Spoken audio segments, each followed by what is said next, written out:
के थे, इसको आगे बढ़ाने का काम हमारी सरकार ने किया। हम टीम बनकर काम कर रहे थे। आज ये समिट जो है रियल इस्टेट और इंफ्रा समिट है। मुझे कहने में खुशी होती है कि इंफ्रा प्रोजेक्ट में महाराष्ट्र देश में नंबर 1 का राज्य है, नंबर 1। रियल इस्टेट क्षेत्र में भी महाराष्ट्र नंबर 1 पर है।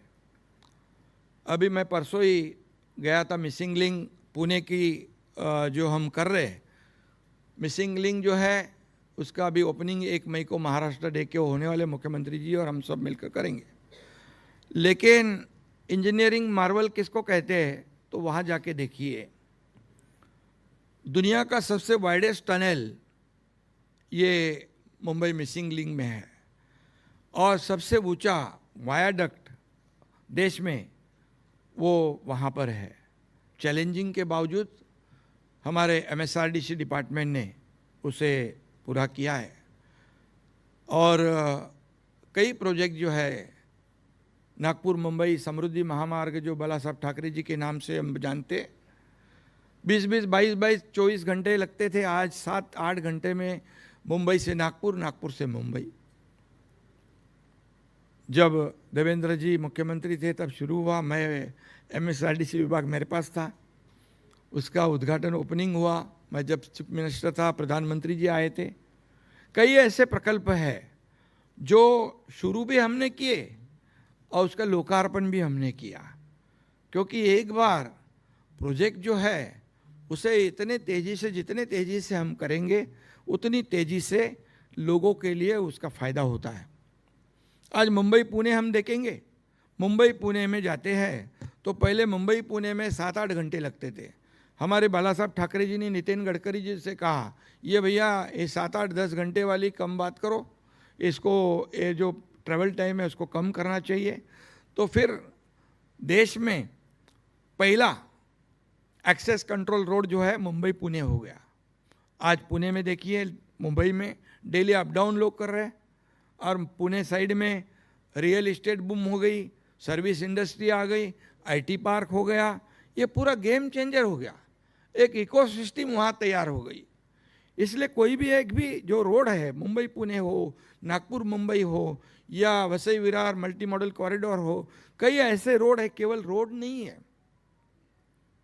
ये अर्थव्यवस्था को आगे बढ़ाने वाला ये काम है। एक इकोसिस्टम तैयार हो जाती है। नागपुर मुंबई के रोड पर 18 जगह पर वहाँ पर टाउनशिप बन रहे, नोड बन रहे, वहाँ की डेवलपमेंट होगी। तो सिर्फ नागपुर मुंबई सिर्फ रोड नहीं है, एक गेम चेंजर प्रोजेक्ट है।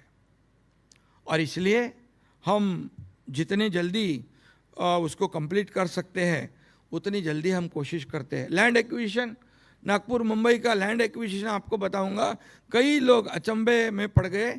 कई लोगों ने सवाल खड़े किए कि इतनी जल्दी कैसे हुआ। मेरी पहचान करते समय आपने कुछ बताया था, तो मैं आपको बताऊंगा कि पहले तो नागपुर मुंबई समृद्धि एक्सप्रेस जो है उसको ज़मीन देने को कोई तैयार नहीं था। बोले हमें पैसे मिलेंगे कि नहीं पता नहीं। मैंने कहा मैं मंत्री हूँ, as a witness Eknath Shinde ने उनके डॉक्यूमेंट पे साइन कर दी। मैंने कहा 2 घंटे के अंदर RTGS होगा आपके खाते में, और एक यकीन मानो 2 घंटे के भीतर RTGS हुआ, पैसे मिल गए। जैसे फैल गया सब जगह पर चर्चा, तो लोग आगे आकर जमीन देने लग गए। रिकॉर्ड टाइम में लैंड एक्विजिशन हुआ।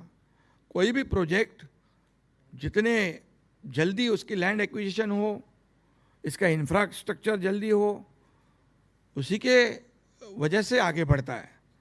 और इसमें एक ही बात है कि हम कमिटेड है।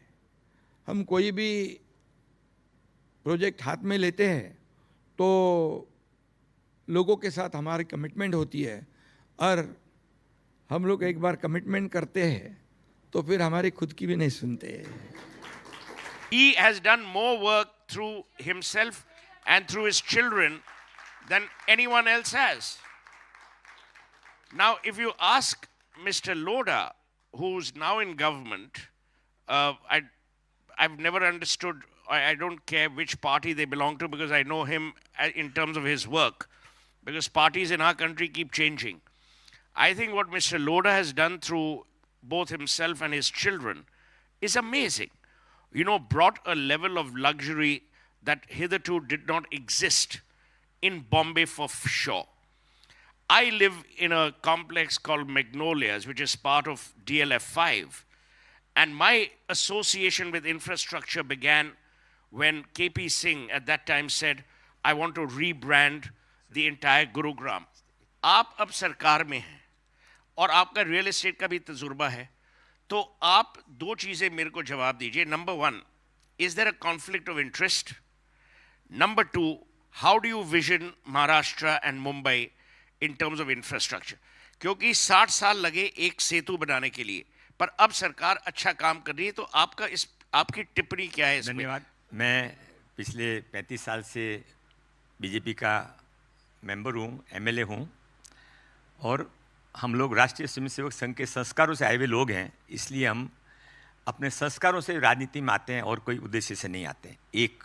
दो, आपने कहा कि भाई आपका कन्फ्लिक्ट ऑफ इंटरेस्ट का कैसे आप संभालते हो, तो यहाँ से बहुत सारे लोग रियल एस्टेट से जुड़े हुए हैं. मैं 7 साल पहले बॉम्बे बीजेपी का अध्यक्ष बना था.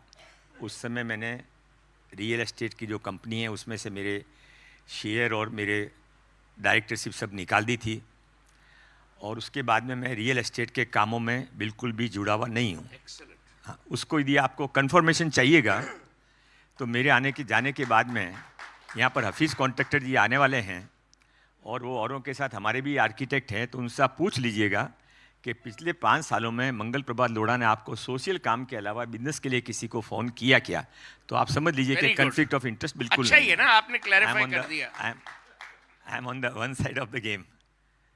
2, इंफ्रास्ट्रक्चर का क्या होने वाला है. मेरा बस मैं 2 मिनट में सवाल कर दूंगा, मुझे मालूम है यहाँ पर सब लोगों के कुछ न कुछ काम है. तो देखिए, हफीज़ कॉन्ट्रैक्टर तो लेट है, हम दोनों स्टेपनी हैं. मैं तो स्टेपनी हूँ ही, अब क्या करें, वो लेट है इसलिए हम अब बातचीत कर रहे हैं. आप ऐसी स्टेप नहीं है जो मेन टायर को साइड में रख के खुद गाड़ी चलाती है.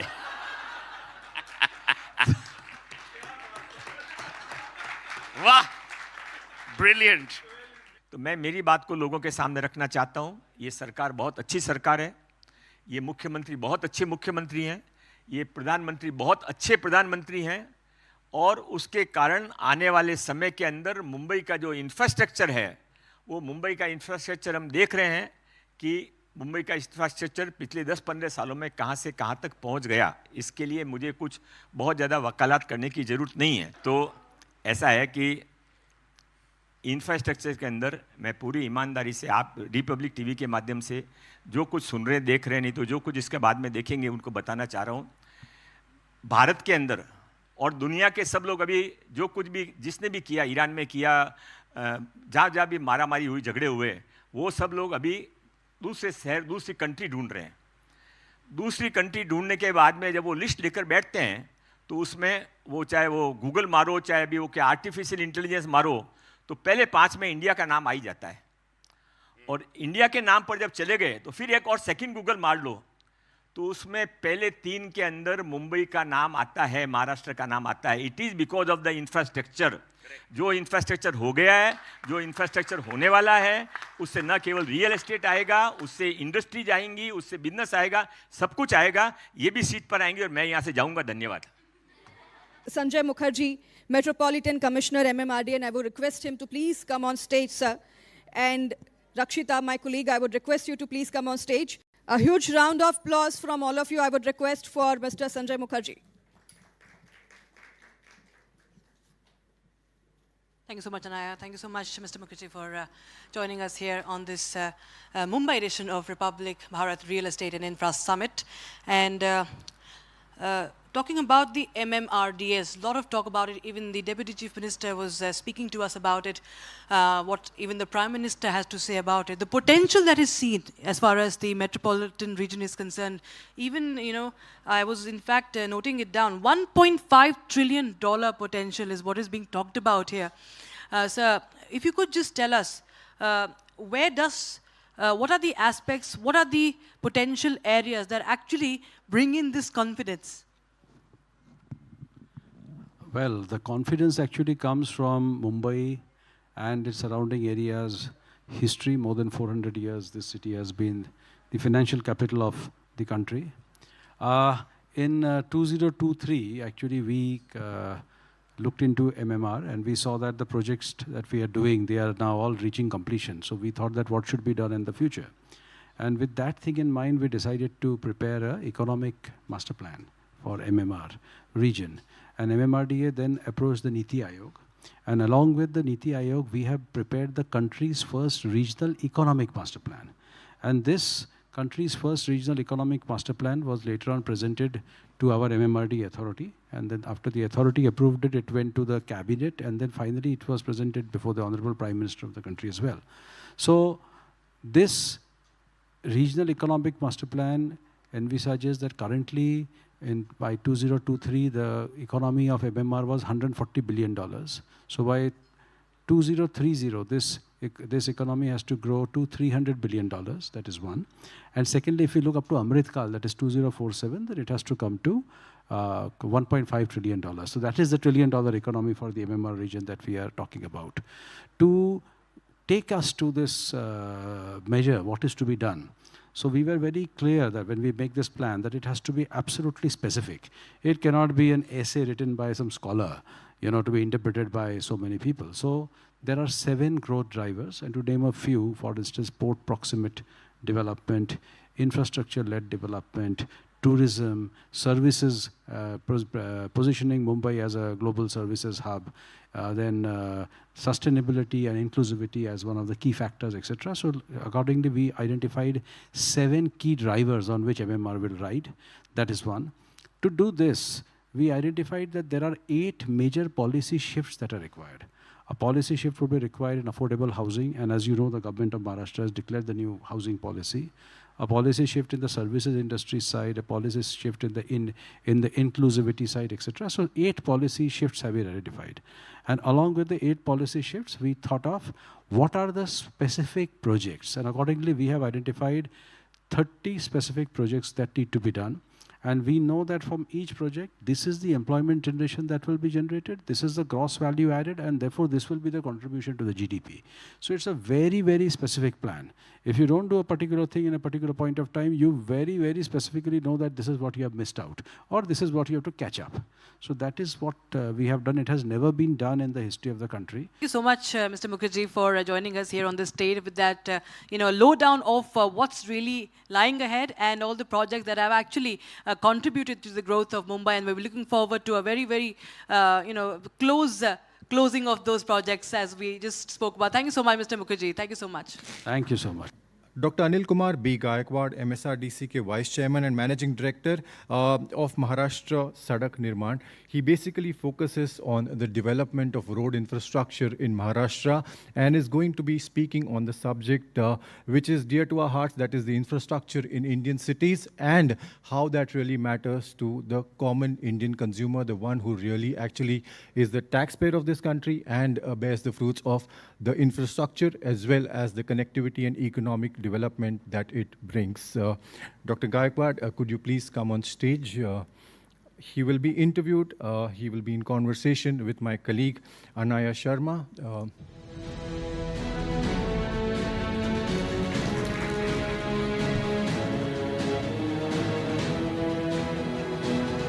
Again, I will ask you all, एक बार फिर से जोरदार applause, जोरदार तालियां, because बहुत ही ज़्यादा important discussion होने वाला है. सड़क निर्माण और इंफ्रास्ट्रक्चर हमारे सिटीज़ में, हमारे शहरों में, टियर 1 हो, टियर 2 हो या टियर 3 हो, बहुत ज़्यादा ज़रूरी होता है और पिछले कई सालों में हमने देखा है कि इस पर ज़्यादा फोकस भी किया गया है सरकार के द्वारा. रियल इस्टेट का अगर प्रॉपर डेवलपमेंट करना है तो एक प्रॉपर इंफ्रास्ट्रक्चर होना बहुत ज़रूरी होता है. Without infrastructure we can not carry out the real estate developments.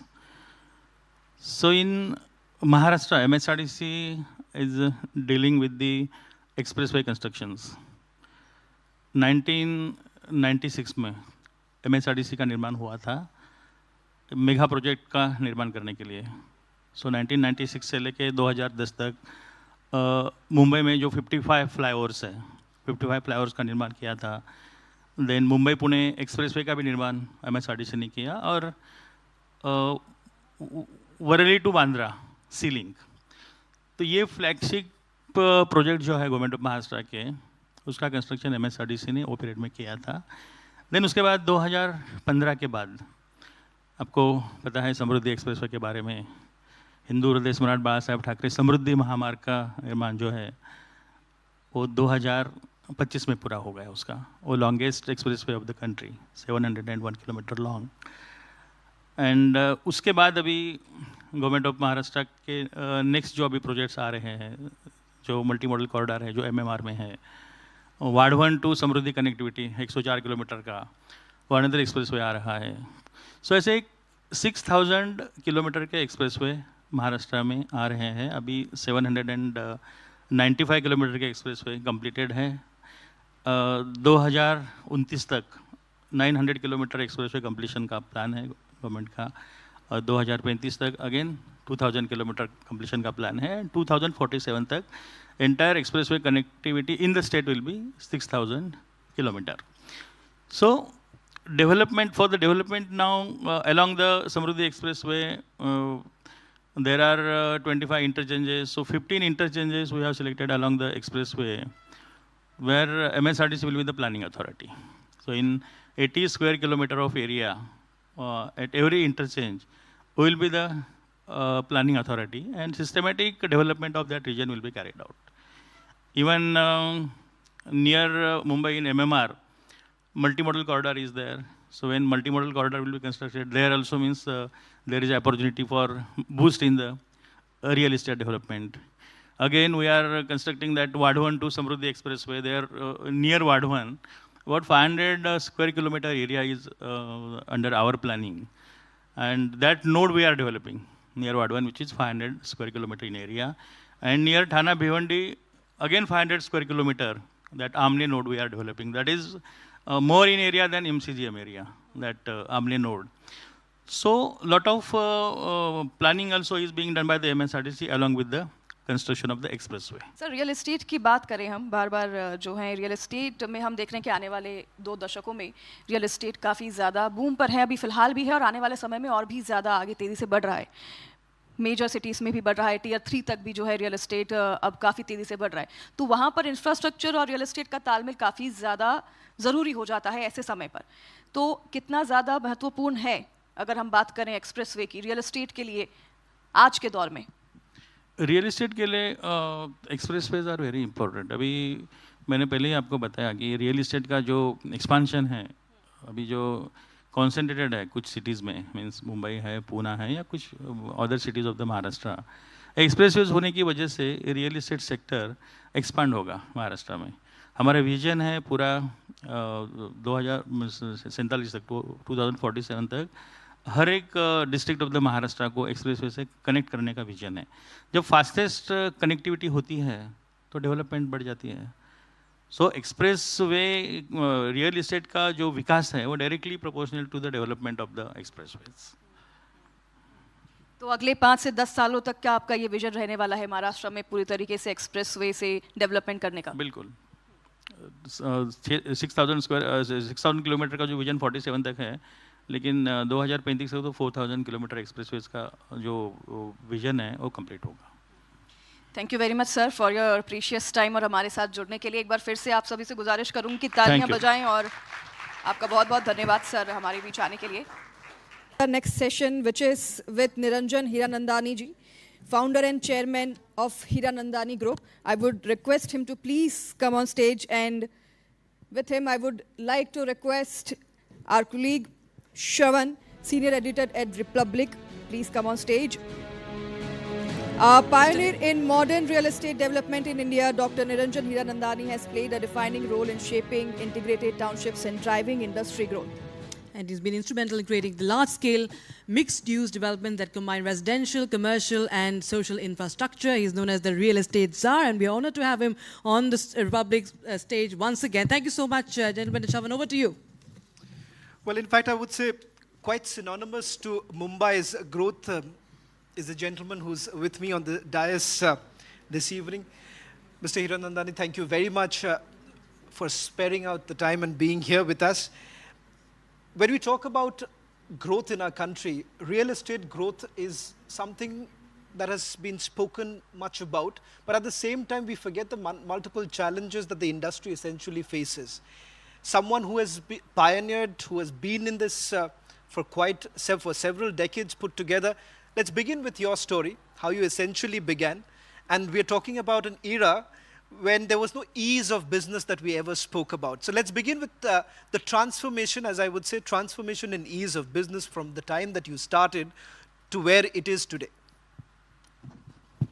First of all, thank you. It's a pleasure to be with Republic. And I'm glad to share my thoughts of what has transpired in the housing and development stage of shelter and housing for all. So when I came into the world of business, there was urban land ceiling. Physically, no company could hold, or no persons could hold more than 500 square meters of land for the purposes of an individual. And ultimately, we realized that this was anti-development. And it was the scrapping of that bill was passed by 92% of parliamentarians. One of the only socialist bills that I know in the history of India, because they realized that it was too anti-development in terms of it, and it went. So I started and did work at the time when, people were anti-development literally. At those days or times, commercial development was prohibited in Mumbai region. You were required because they said Mumbai is getting congested and you really want to move things out of Mumbai. It was only later that both these aspects of it took a reverse turn, where the mills started closing down in Mumbai, and over a period of time, development started taking place, and the peripheral cities of the suburbs of Mumbai, and then Navi Mumbai, Thane, and now the peripheral of Mumbai 3.0, Mr. Sanjay Mukherjee just talked about. So I think we went through an era of negativism in terms of shelter and to a positivism. I'd like to share with you a very surprising fact. And that is that it was only during Mr. Vajpayee's prime ministership that the first national housing policy was drafted. I was part of that committee which worked on that. And it was only as late as that a real positive development housing policy took into place. So it's not surprising to see that the richest city in India, Mumbai, has 50% of the population till today living in jhopatpattis or slums. So what we have seen is a negativism moving to a positivism, thinking of housing for all, getting infrastructure into place, creating a positive policy, and then, of course, creating schemes like the Prime Minister Awas Yojana, for affordable housing and so on and so forth. A lot of this has made a change. And the last but not the least, the idea of ease of doing business in terms of the real estate business was something initiated by the Prime Minister in his first tenure. And that made a world of a difference because a lot of issues got sorted out in terms of approvability. Not that everything is hunky-dory today, but still, I think a lot of progress got made in terms of it. The point is very simple, that how do we really get to a stage where literally roti, kapda, makan, how do we actually achieve the last mile, which is creating makan for all? And a lot of debate is taking place because we do see a challenge in the affordable housing segment. And I think that is going to be the next 5 to 10 years, a huge challenge for Mumbai region, for Maharashtra, for India. A lot of it is addressed, a lot of it remains to be addressed. So I think great times for housing, a lot of improvement taking place, and a lot of funds available in terms of banks and financial institutions financing homes and housing at very reasonable rates of interest, etc. But still, I think there is a gap. So, very good changes, positive story. India has moved in the right direction. We have done a lot of good work. Cities have improved, and but not yet to the extent that we would love to have it.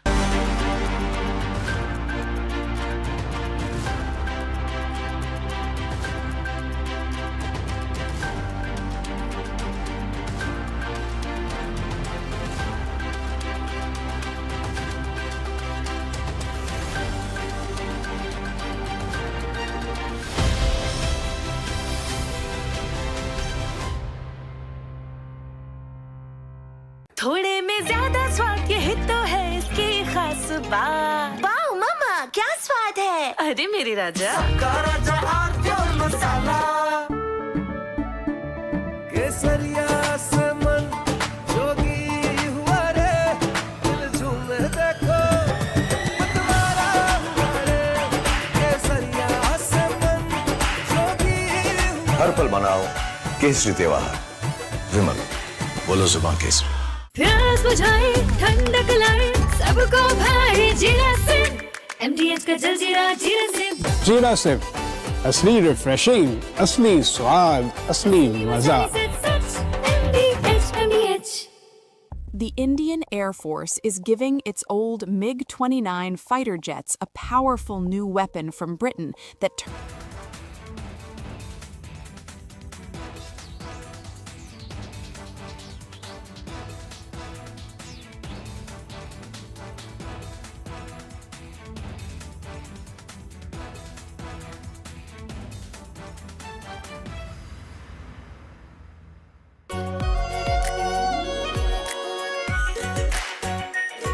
Pure shahi paneer masala, delicious, healthy every day.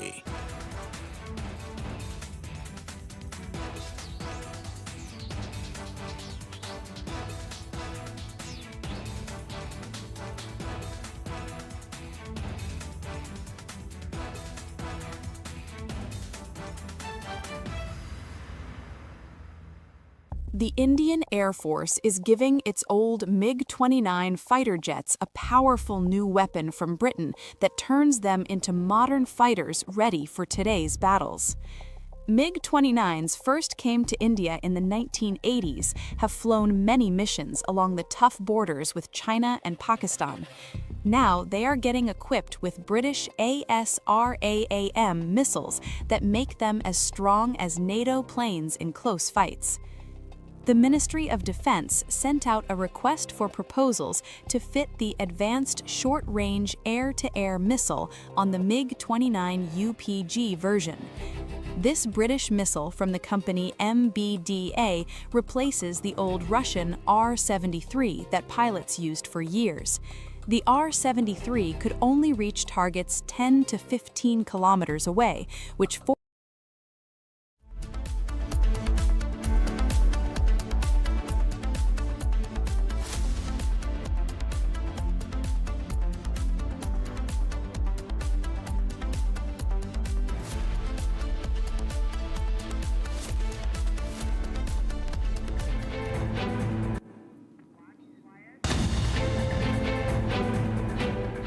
Coming up on the other side, big setback for TMC. Supreme Court refuses to interfere with Calcutta High Court order. Court says that TMC's apprehensions misplaced.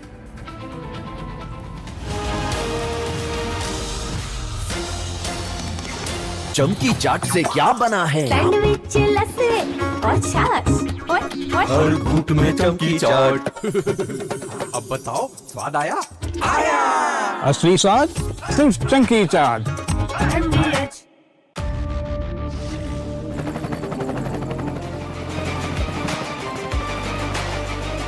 Corrector, the taste of success.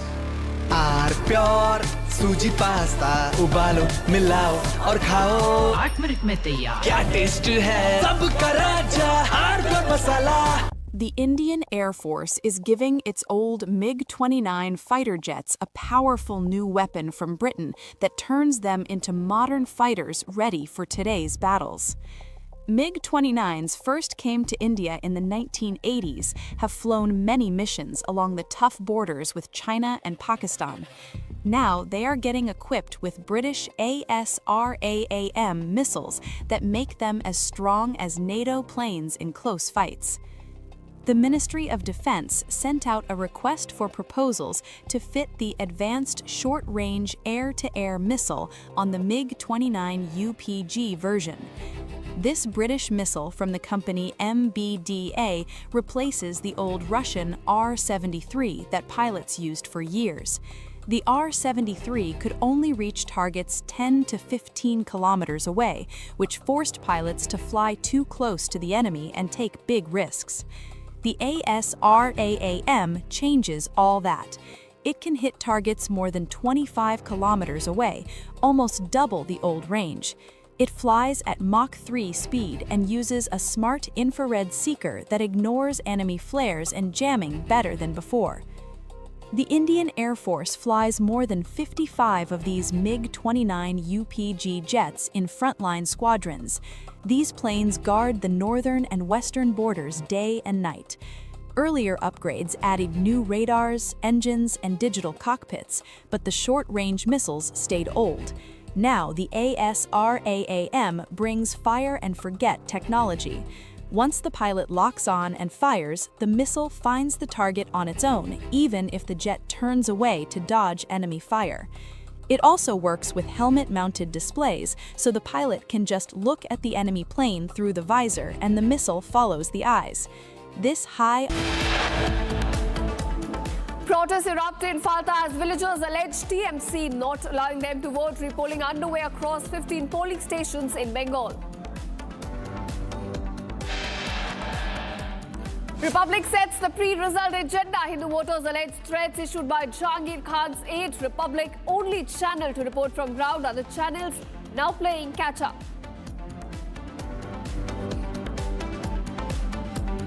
Big setback for TMC. Supreme Court refuses to interfere in Calcutta High Court order. Court says TMC's apprehensions misplaced.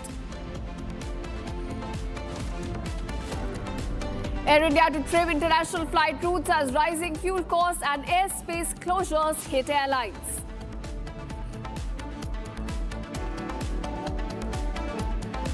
Pune on a standstill as 65-year-old rapes and brutally murders 4-year-old child. CM Fadnavis assures speedy justice.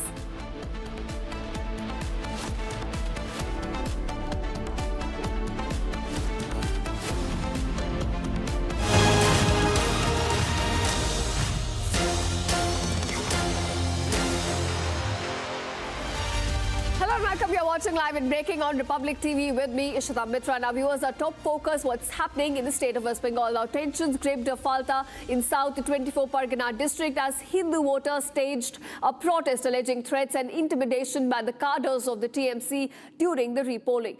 Now, this comes just ahead of the counting of votes for the West Bengal Assembly elections, which are scheduled for May 4th. Central forces at the moment have now been deployed in the area, intervening and even resorting to lathi charge. All right, my colleague Harsha, who's been very closely tracking all this developments, and now joins me. Harsha, do take us through the latest you're picking up from ground now, defying the threats and the allegations are coming out by TMC. Hindu voters have come out, they're staging protests against all the harassment that has coming their way.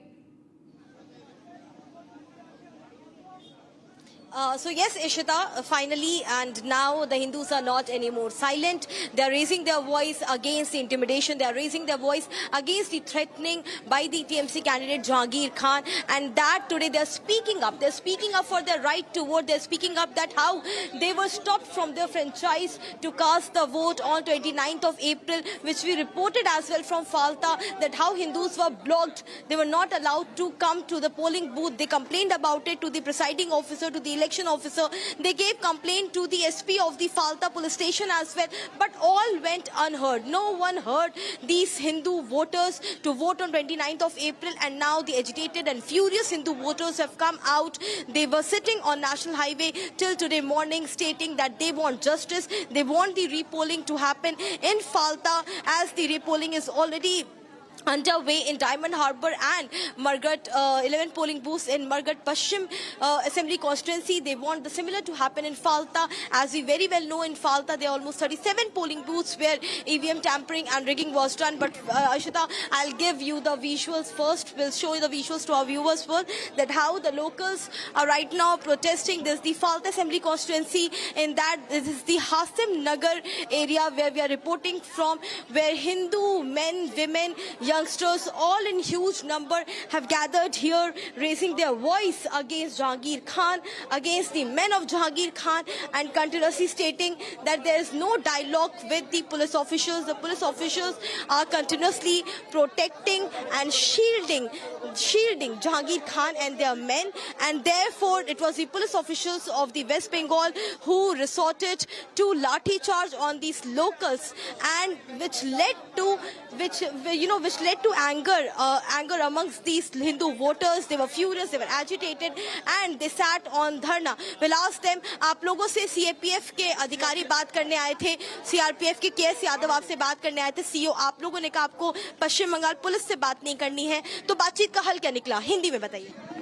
वो बोला उधर जो CRPF जवान बोला वो थोड़ा सा पीछे हट जाओ, ऐसे बोला, और सब ठीक ठाक हो जाएगा। अभी तक नहीं हुआ, और ये जो जवान ये नहीं करेगा, ऐसे ही चलेगा, ऐसे ही चलते चलते सब ठीक हो जाएगा, ऐसे ही जवान वो जो बोला यही उद्देश्य है इधर।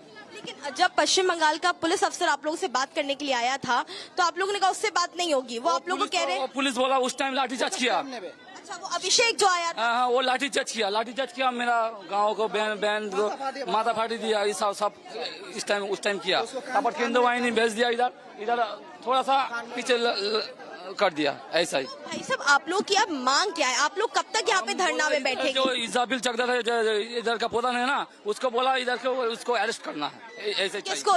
इजाबिल चकदार, वही बोला। जहांगीर खान का आदमी? हाँ, जहांगीर का आदमी है। हमारा जो बंगनगर 2 नंबर पंचायत है ना, उसका वो सदस्य प्रधान है इधर का प्रधान 109 नंबर पोलिंग। हाँ, इधर का जो 2 नंबर बंगनगर पंचायत का वो प्रधान है इधर। तो उसने किया क्या है आखिरकार? वो मेरा गांव बहनों को इधर बोला रेप कर देगा, बच्चा को बोला टोटो समेत जला देगा, ऐसा बोला, हमको मारा इधर। अभी आप लोग यहाँ पे बैठे रहोगे, जाओगे नहीं? ऐसा है? नहीं, इधर से नहीं जाएगा, इधर ही रहेगा। कब तक ऐसे धरने पर? इधर जब जिस टाइम विचार नहीं होगा ऐसे ही रहेगा इधर।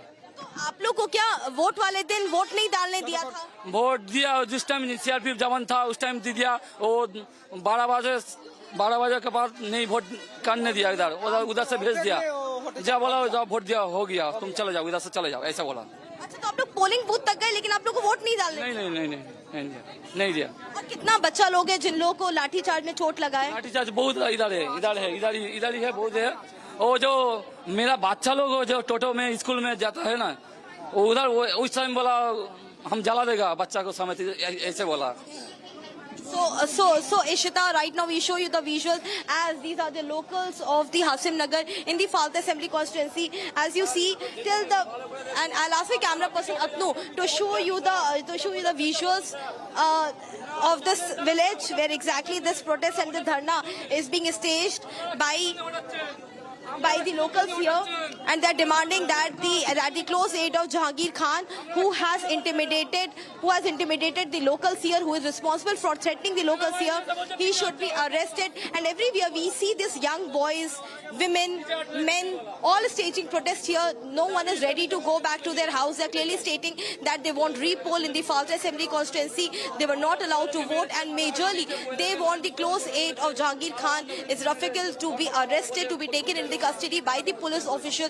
They're also angry with the police official because rather than arresting the main person who is responsible for intimidating these locals, the police resorted to lathi charge on these locals. I'll show you more visuals as see where the huge troop of para forces have been deployed here in the Falta Assembly constituency, and there's the same constituency where exactly we reported about the EVM tampering and how Hindus were blocked from casting the vote on 29th of April. And this layer of security and this 2 layer of security has been created by the CRPF. As we see, show you the visuals, the CAPF Jawans are deployed here. There's a 1 layer of security, that's the 2nd layer of security. The 2 layer security have been put up at the entry of this Hakim Nagar, at the entry of this village which comes under the Falta Assembly constituency, to not let any to not let any voter go towards national highway. Outside, just at the entrance of this village, outside there's a national highway, and that highway is majorly the highway which is used for the major transportation and you know the connecting highway between Diamond Harbour and Kolkata, which you know there's a connecting highway, and that was blocked by the Hindu voters yesterday, and it was also blocked by Hindu voters today. And the Hindu community is clearly stating that they will be staging dharna. They will not go from this particular spot till the time their demands are not heard, till the time their demands are not taken, the complaint is not filed by the SP of the Falta police station. Till that time, they will not stop doing dharna and staging protests. So right now we see that the situation here is like there's a minor violence, there was a minor violence, but situation doesn't seem to be in control. The preventive measures are being taken by the CAPF officials because these locals are not ready to speak to the police. These locals are only ready to have a dialogue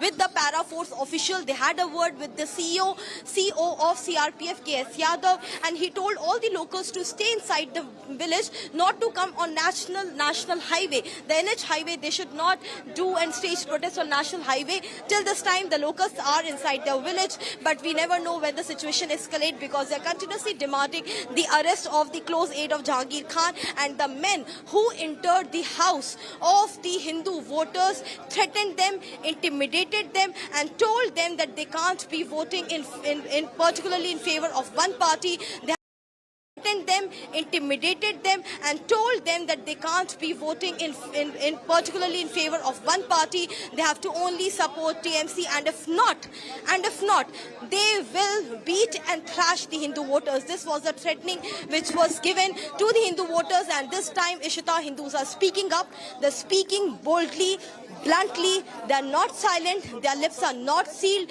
Now they are not anymore scared of the TMC goons and the hooliganism of TMC. That's the kind of environment which we see in West Bengal now, and we can say this is a changing Bengal, and might be largely because of the large deployment of police, of the para forces here in West Bengal. They have trust on the para forces that they will be saved and they will not be thrashed and beaten up badly like in past. They have seen those situations and faced those situations in their own villages at the time of the elections. Back to you. Right, of course, Harsha, and also the fact that, you know, it is a welcome change that Hindus have come out in large numbers. They're speaking against TMC troublemakers, the TMC goons. They're finally voicing out their concerns. But the kind of threats which are coming their way from the other side, you know, children are being threatened to be set on fire, women are receiving rape threats. It looks like TMC will go to any lengths to ensure that these Hindu voters do not reach the polling booths. And Ishita, it is continuously being done also. Jahangir Khan, his close aide is Zafil Khan as well. These both has influence in this particular area from long 10-15 years, and it is all because of Abhishek Banerjee. We have seen how Abhishek Banerjee is the MP from Diamond Harbour, and he has a very strong influence in the region. And because of Abhishek Banerjee, these TMC goons supporters get lot of weightage, got a lot of gravity, and that's the reason why they influence and pressurize and threaten the locals here. The Hindus are not in minority here, Ishita. For all our viewers to know that Falta, largely people are of the opinion that Muslims are majority. But let me tell you, no.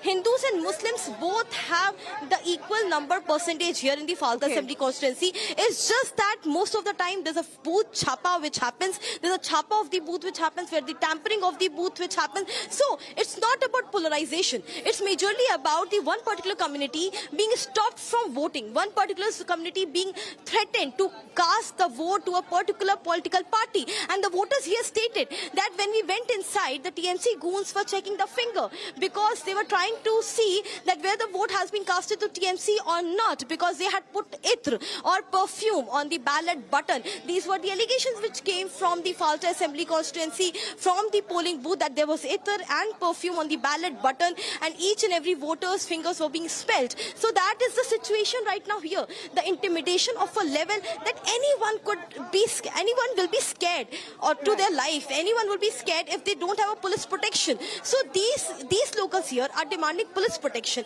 These locals are demanding the para forces protection. They are stating that West Bengal police is in cahoots with the TMC goons, with the TMC candidate, and that is the reason why they want justice. They want the exercise of right to vote, franchise to vote, which they couldn't get on 29th of April. And this is justified demand, Ishita. Who doesn't want this right to vote, to exercise their right to cast their own vote of their own choice and will, which they were stopped from? And this is the anger which is mounting in the Hakim Nagar, in the Falta Assembly constituency, and they are seeking justice from Election Commission of India. They are demanding from Election Commission of India that repolling should happen in Falta tomorrow, and they want that repolling happens and they would be allowed to go to the polling station fear-free, intimidation-free, what Election Commission had promised earlier. Back to you. Right, of course, Harsha, a decision on Falta is still awaited, but the fact that, it is due to the credit of these central forces which have been deployed in large numbers. Over 2.4 lakh CAPF personnel have been deployed across the West Bengal, and it is because of them that voters are now able to come out and speak out their concerns. You were attacked, in fact, when you were reporting on these elections, so it is due to their credit. So if you could just, ask your cameraman to pan around and show us how this security has been beefed up at this very flashpoint in the election.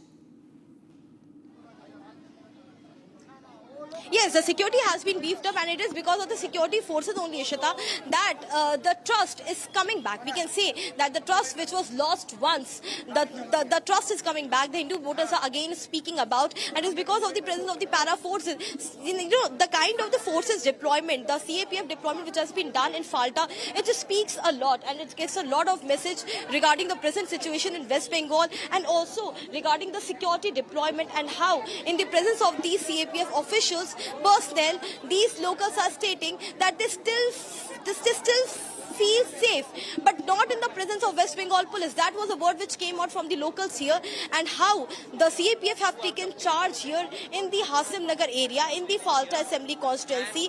They're still requesting the locals to not stage dharna, but the locals are continuously demanding the repolling. They're continuously demanding that repolling should happen here, and the deployment of CAPF clearly tells that this time it was the security deployment, the election machinery, the administrative machinery which has led to a peaceful election in Diamond Harbour. See, Ishita, we reported from Diamond Harbour. There are the 7 assembly constituencies in Diamond Harbour. This time, the kind of violence which was witnessed in Diamond Harbour in 2023, in 2021, in 2024, that level of violence was not reported, but EVM tampering cases were reported. That means that TMC was so rattled with the deployment of the CAPF personnel in the Diamond Harbour region that they thought they resorted to the EVM tampering tactics. This was the EVM tampering tactics which they resorted to, rather than, because they were not able to do any sort of violence in the Falta Assembly constituency because of the deployment of the CAPF forces. And that is a rattleness, and the how furious TMC is in the state of that they stoop to the level of taping the ballot button and rigging the EVM VVPAT machine. That is what we saw and what we reported in the state of West Bengal, in the Falta Assembly constituency. Like we see as we are moving towards inside the narrow lanes of this village, where most of the voters are the Hindu voters. Most of the voters are Hindu voters, but they were not allowed to vote on 29th of April. आपने vote डाला? हाँ, आप बांग्ला बोल दीजिए। आप बता दीजिए, आपने वोट डाला? हाँ, डाला है। हाँ। तो यहाँ पे बहुत लोगों को रोका भी गया वोट से डालने से। हाँ, आधा रास्ता गया है, वहाँ से भेज दिया। बोला है तुम लोगों का वोट हो गया, तुम लोग घर जाओ। किसने बोला ये बात? TMC लोग कह रहा। तो वो लोग क्या 29 अप्रैल के दिन वो लोग आए थे? कल आया था। कल आकर इजराबिल चौकदार एक लड़का को मारा है और एक आदमी को बहुत मारा है, पूरा खुलकर मारा है। आप ही लोग का गांव का आदमी को? हाँ। और एक औरत को उसका 2 बच्चा है, बोल रहा है तुम लोग का बच्चा को कुचाएंगे। तो ये मारा क्यों? हम लोग को नहीं जानता है। हम लोग तो वो लोग जब जो बोला है उसको ताई दिया है। उन्होंने बोला है टीवी हमको वोट दो, हमने ऐसे ही दिया है। क्यों ऐसे किया आप लोगों ने? डर की वजह से? डर से नहीं, डर के ही दिया है। नहीं तो हम लोग अकेले रहते हैं, वो घर से निकल के ले आएंगे। लेकिन ये तो गलत बात है ना, लोगों को वोट तो अपनी मर्जी से करना चाहिए, किसी और की मर्जी से क्यों? यहाँ पर अच्छा नहीं है। हमारा जो इजराबिल चौकदार है ना, वो अच्छा नहीं है। वो जाके सब लोग को मारा है। वो हमारा प्रधान है। ये क्या गुंडा है क्या यहाँ का? इस रफीक? हाँ, गुंडा है। वो जाके सबको मारा है। तो ये किसके कहने पे काम करता है? अभिषेक बनर्जी के कि जहांगीर खान? जहांगीर खान, हाँ, जहांगीर खान। और वो लोग जो है ना, गुंडा से अदम है। हम लोग कैसे यहाँ पर, हम लोग चाहते हैं जो यहाँ पर एक बार इलेक्शन हो, फिर से इलेक्शन? हाँ, फलता इलाका आवर इलेक्शन हो और इजराबिल चौकदार के गिरफ्तार करो।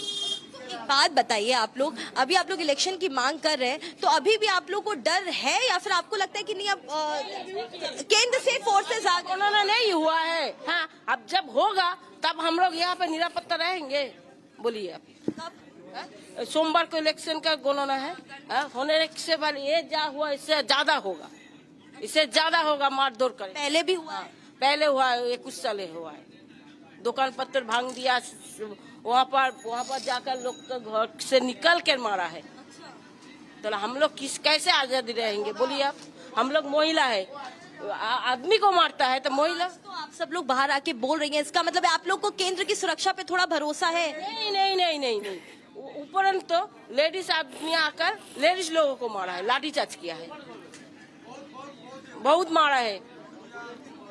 तो এগুলো কি করাটা উচিত হলো? বলো, আমরা তাহলে নিরাপত্তা কোথায় আছি? আমরা মহিলারা কোথায় আছি? আমরা এইটাই চাই, আমরা নিরাপত্তা চাই, আমরা স্বাধীন চাই, আমরা স্বাধীন চাই। আমরা চাই না কোনো গুন্ডাকে নিয়ে আমরা বাস করতে। আমরা চাই গ্রেপ্তার হোক, ইজরাবিল চৌকদার গ্রেপ্তার হোক। হ্যাঁ, तो गिरफ्तार क्यों नहीं कर रही है पुलिस? पुलिस को जानते हैं, हम लोग नहीं जानते हैं। आप लोगों ने शिकायत दी पुलिस? हाँ हाँ, दिया है, दिया है। आखिरी बार जहांगीर खान का आदमी लोग कब आया था यहाँ? कल बोला है 10 बजे आकर यहाँ पर इजराबिल चौकदार को गिरफ्तार करेंगे, बोला था, लेकिन उसको गिरफ्तार नहीं किया है, नहीं किया। उसके बाद हम लोग फिर से आज वहाँ पर धरना दिया है। So Ishita, these are the word of the locals. हाँ, बात करना चाहते हैं, हाँ करिए ना, बताइए बताइए। हमी हिंदी में बोलेगा ना बांग्ला में? हिंदी हम बोल रहे हैं। हाँ, हम बोल रहे हैं ना जी, यहाँ पे जंगलबाजी चल रहा है। अभी हिंदू जागरण जग गया। ये जो एंटी पार्टी जो आया टीएमसी का, इजराबिल चौकदार, हम लोग को हिंदू बेल्ट में आ करके बोला महिला लोग के रेप करेगा। हाँ, उसका जो 4 साल का 5 साल का 2 साल का बच्चा है, बोलते जला दो उसको। ये कैसे जंगलवाद है? हम नहीं चाहते हैं। लेकिन एक भी मेरा दुख है, ये फलता आईसी का हुकुम में वो हमको पता नहीं उसका आइडेंटिटी कार्ड है क्या नहीं है। वो लोग आके के महिला लोगों के ऊपर लाठीचार्ज किया। किस लिए किया? हम लोग क्या किया? हम लोग तो कुछ नहीं किया। हम लोग, हमारा जो डेमोक्रेसी है इंडिया में, हम उसको मांग रहा है, भीख मांग रहा है। तो कहाँ करेगा लाठीचार्ज? कहाँ करेगा? इसको जवाब देना पड़ेगा इसी को। क्यों किया? कौन किया लाठीचार्ज? लाठीचार्ज का हमको मालूम नहीं है। जो किया का पुलिस वाला आया, लोग आया था। नहीं, वो तो सजा के लेके आया जहांगीर खान कि ऐसे वो भी सही है, वो हम लोग को मालूम नहीं है। हम अभी चाहते हैं उसको पूरा जो आया आइडेंटिटी कार्ड हम लोग को दिखाना पड़ेगा, गांववासी को दिखाना पड़ेगा। आप लोग को लगता है कि अब समय आ गया है कि हिंदू सब लोग इकट्ठा हो जाए, और इकट्ठा होने का बहुत जरूरत है? हो चुका। कितना दिन हम लोग मार खा के चलेगा? हाँ, कब तक चलेगा? 15 साल में बीजेपी जो टीएमसी जो आया, हिंदू पर वो बहुत अत्याचार हुआ। ये क्या सिंडिकेट किया। टीएमसी पार्टी एक बिजनेस मैटर है और कुछ नहीं है। अभिषेक बनर्जी बिजनेस मैटर है। जहांगीर को छोड़ा, इसको छोड़ा, उसको छोड़ा, सब हम लोग देख रहा है, लेकिन कुछ बोलने के लिए हम लोग ये नहीं है, सपोर्ट नहीं है। जब हम लोग जाग गया ना, जब बनकर सिंह को जब जाग गया, तो हम देख के छोड़ेंगे। आप मानते हैं कि अब सब हिंदू लोग जाग गया है? अब लग रहा है कि माहौल बदल रहा है? बदल करना पड़ेगा बदल। ये लोग जो कर रहा है ना, हाँ, कौन आया? हम कांग्रेस सीपीएम जब किया, इतना पार्टी नहीं है, इतना पार्टी नहीं थे। कितना पार्टी था? आज मीम कर दिया, ऐसा कर दिया। क्या? जंगल राज बनाने के लिए। और क्या करेगा? अब और जंगल राज नहीं चलेगा। हाँ ऐसा है, अब और जंगल उम्मीद है, आपका उम्मीद है, आपको मैं धन्यवाद करता है, आपका उम्मीद है तो धन्यवाद करता है। सो इशिता लेकिन हमारा एक ये है कि यहाँ पे कोई लाठीचार्ज करेगा हम लोग नहीं छोड़ेंगे। लाठीचार्ज क्यों करेंगे? बिल्कुल नहीं होना चाहिए। नहीं, इसको पावर कौन दिया लाठीचार्ज करने के लिए? महिला के ऊपर में कितना आदमी को इंजरी हुआ देखा? जवाब देना पड़ेगा। So Ishita, these are the words from the locals here in the Falta Assembly constituency. They are continuously stating that the police personnel will have to respond to the lathi charge which they did today morning on the women, on the locals, on the young boys of the of the Hindu community. And why did they did lathi charge? They were only demanding that there should be the arrest of the Jahangir Khan's close aide, Israfil. The main man who is influencing the Hindu voters. Right now you're watching Republic TV. The major tension escalating in the Falta Assembly constituency as 15 polling booths go for poll today. They are already underway. All eyes on the Falta Assembly constituency where tensions escalate as Hindu voters demand the repolling again on the Falta Assembly constituency. You're watching Republic TV. Much more on the other side of the break. We'll keep giving you more and more breaking updates from the Falta Assembly constituency. Stay tuned. We'll be right back after a short break.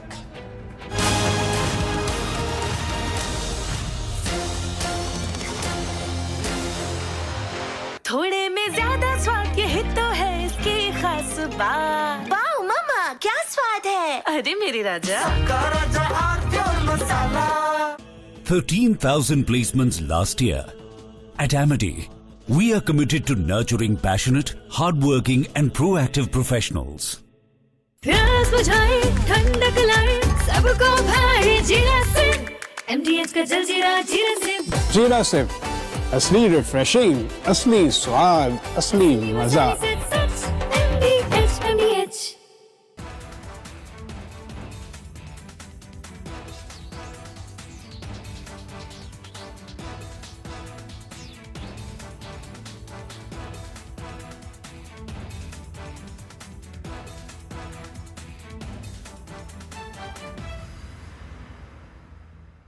The Indian Air Force is giving its old MiG-29 fighter jets a powerful new weapon from Britain that turns them into modern fighters ready for today's battles. MiG-29s first came to India in the 1980s, have flown many missions along the tough borders with China and Pakistan. Now they are getting equipped with British ASRAAM missiles that make them as strong as NATO planes in close fights. The Ministry of Defense sent out a request for proposals to fit the Advanced Short-Range Air-to-Air Missile on the MiG-29 UPG version. This British missile from the company MBDA replaces the old Russian R-73 that pilots used for years. The R-73 could only reach targets 10 to 15 kilometers away, which forced pilots to fly too close to the enemy and take big risks. The ASRAAM changes all that. It can hit targets more than 25 kilometers away, almost double the old range. It flies at Mach 3 speed and uses a smart infrared seeker that ignores enemy flares and jamming better than before.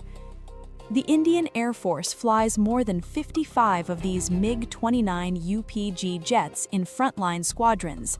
These planes guard the northern and western borders day and night.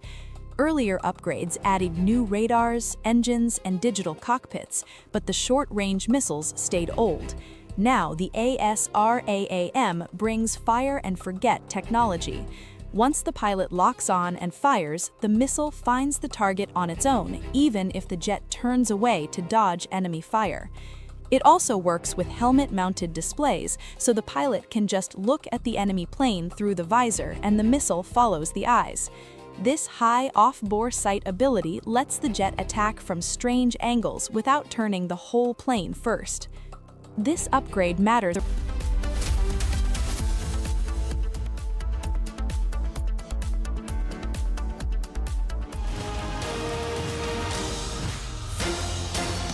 चमकी चाट से क्या बना है? आलू चाट या fruit चाट, स्वाद बढ़ाए चमकी चाट। क्या बात है? स्वादिष्ट पकोड़े और बरसात, अरे चमकी चाट है इसकी जान। असली स्वाद सिर्फ चंकी चाट। केसरिया से मन जोगी हुआ रे, दिल झूमे देखो मतवारा हुआ रे। केसरिया से मन जोगी हुआ। हर पल मनाओ केसरी त्योहार। विमल, बोलो जुबान Kesari.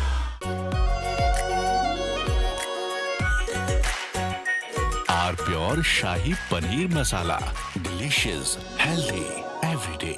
The Indian Air Force is giving its old MiG-29 fighter jets a powerful new weapon from Britain that turns them into modern fighters ready for today's battles. MiG-29s first came to India in the 1980s, have flown many missions along the tough borders with China and Pakistan. Now they are getting equipped with British ASRAAM missiles that make them as strong as NATO planes in close fights. The Ministry of Defense sent out a request for proposals to fit the advanced short-range air-to-air missile on the MiG-29 UPG version. This British missile from the company MBDA replaces the old Russian R-73 that pilots used for years. The R-73 could only reach targets 10 to 15 kilometers away, which forced pilots to fly too close to the enemy and take big risks. The ASRAAM changes all that. It can hit targets more than 25 kilometers away, almost double the old range. It flies at Mach 3 speed and uses a smart infrared seeker that ignores enemy flares and jamming better than before. The Indian Air Force flies more than 55 of these MiG-29 UPG jets in frontline squadrons. These planes guard the northern and western borders day and night. Earlier upgrades added new radars, engines, and digital cockpits, but the short-range missiles stayed old. Now the ASRAAM brings fire-and-forget technology. Once the pilot locks on and fires, the missile finds the target on its own, even if the jet turns away to dodge enemy fire. It also works with helmet-mounted display.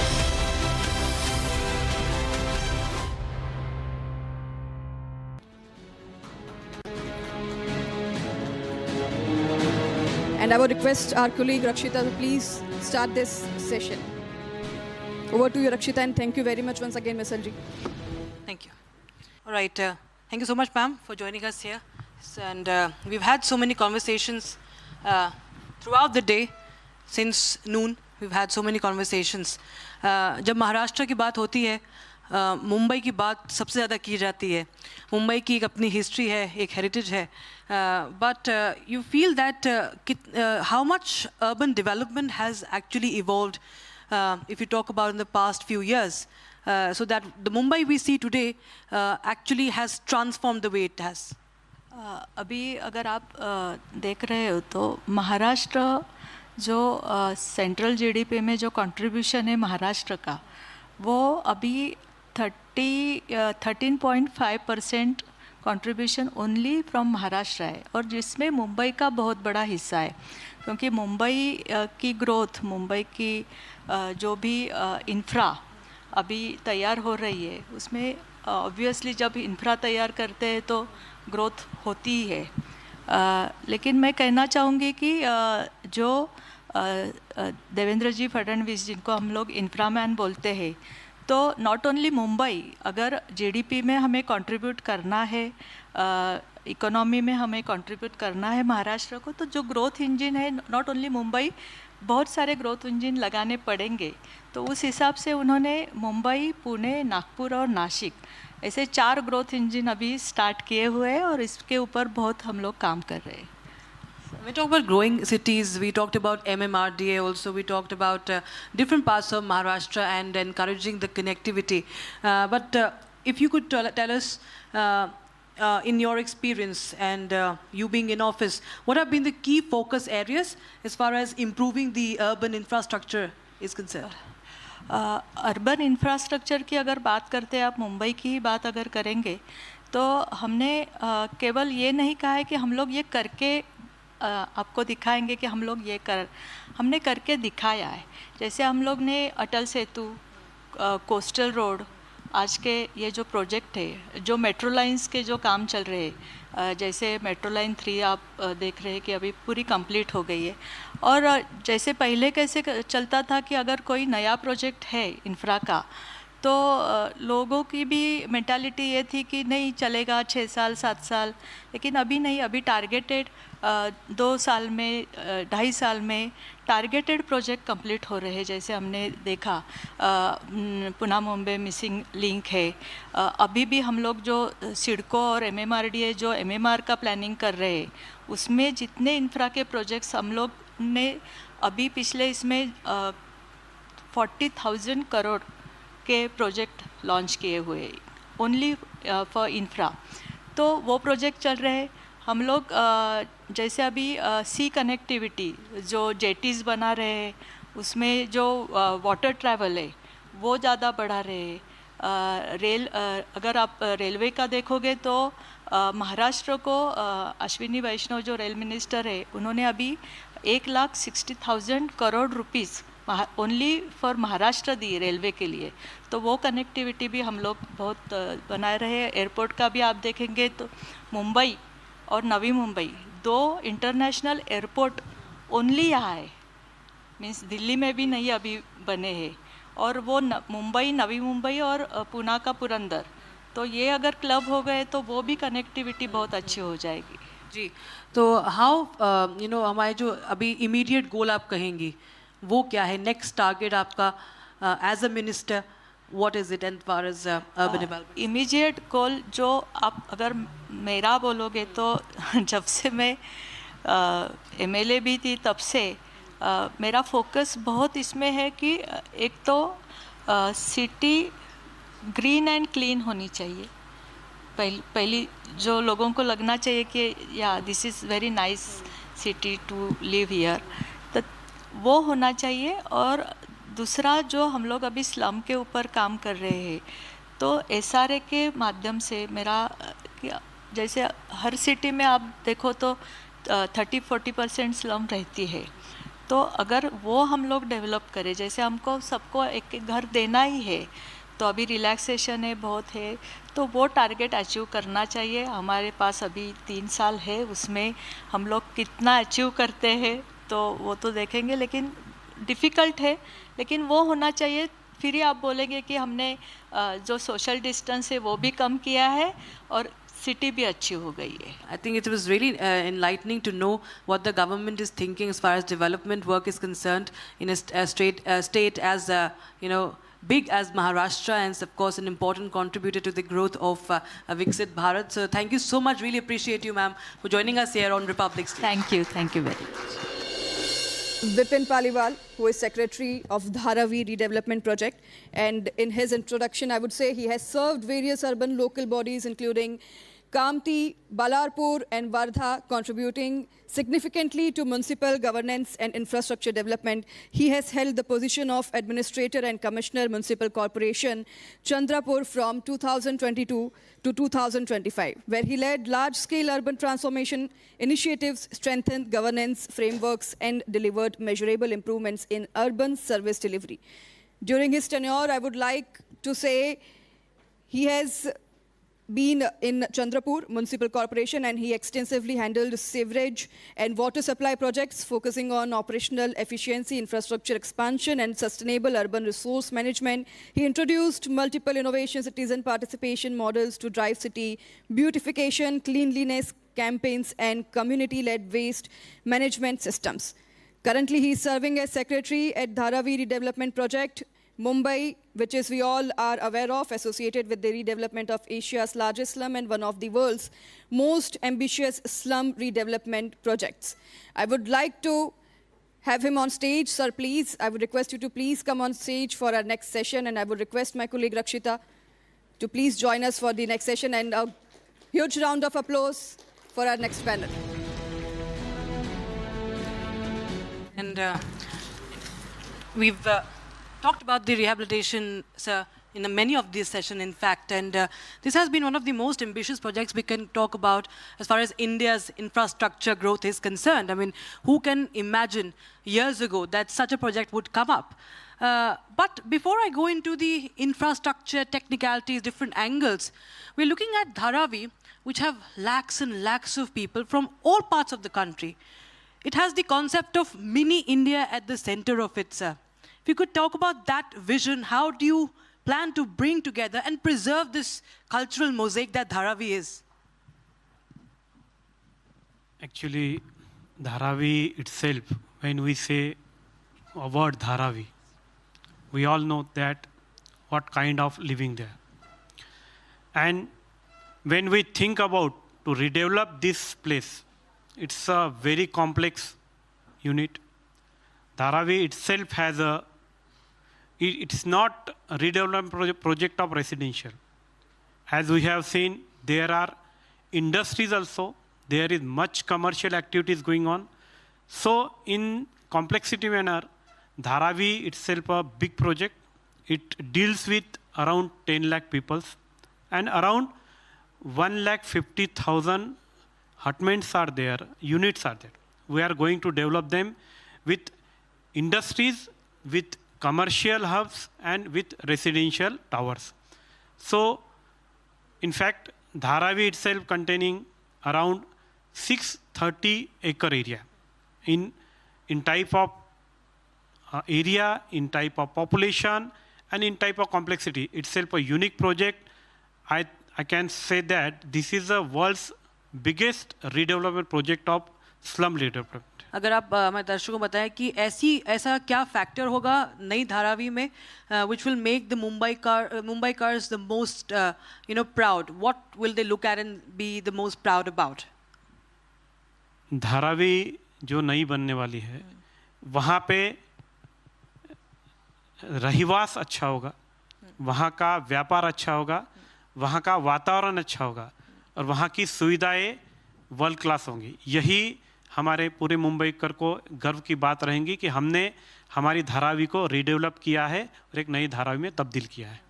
और जो तमाम कई बार scepticism होता है, कई बार आका जाता है कि नहीं ये इतना हो नहीं सकता, या बहुत सारे ऑपोजिशंस होते हैं, चाहे पॉलिटिकल हो चाहे स्टेक होल्डर से हो. आपको लगता है कि उसमें आप कंप्लीटली आप उसको काउंटर करने में सक्सेसफुल रहा है, सरकार हो या जो भी? डेफिनेटली कुछ लोगों के दिमाग में कुछ भ्रांतियाँ है कि ये नहीं हो पाएगा. बट मैं कहना चाहूँगा कि पहले बोल रहे थे कि लोग पार्टिसिपेट ही नहीं करेंगे, बट 90% सर्वे हो चुका है. बोल रहे थे कि डेवलपमेंट की शुरुआत ही नहीं होगी, बट डेवलपमेंट की शुरुआत हो चुकी है. हमने जो गवर्नमेंट ने हमको रेलवे लैंड अथॉरिटी की ज़मीन दी है, वहाँ पे हमने कंस्ट्रक्शन चालू कर दिया है.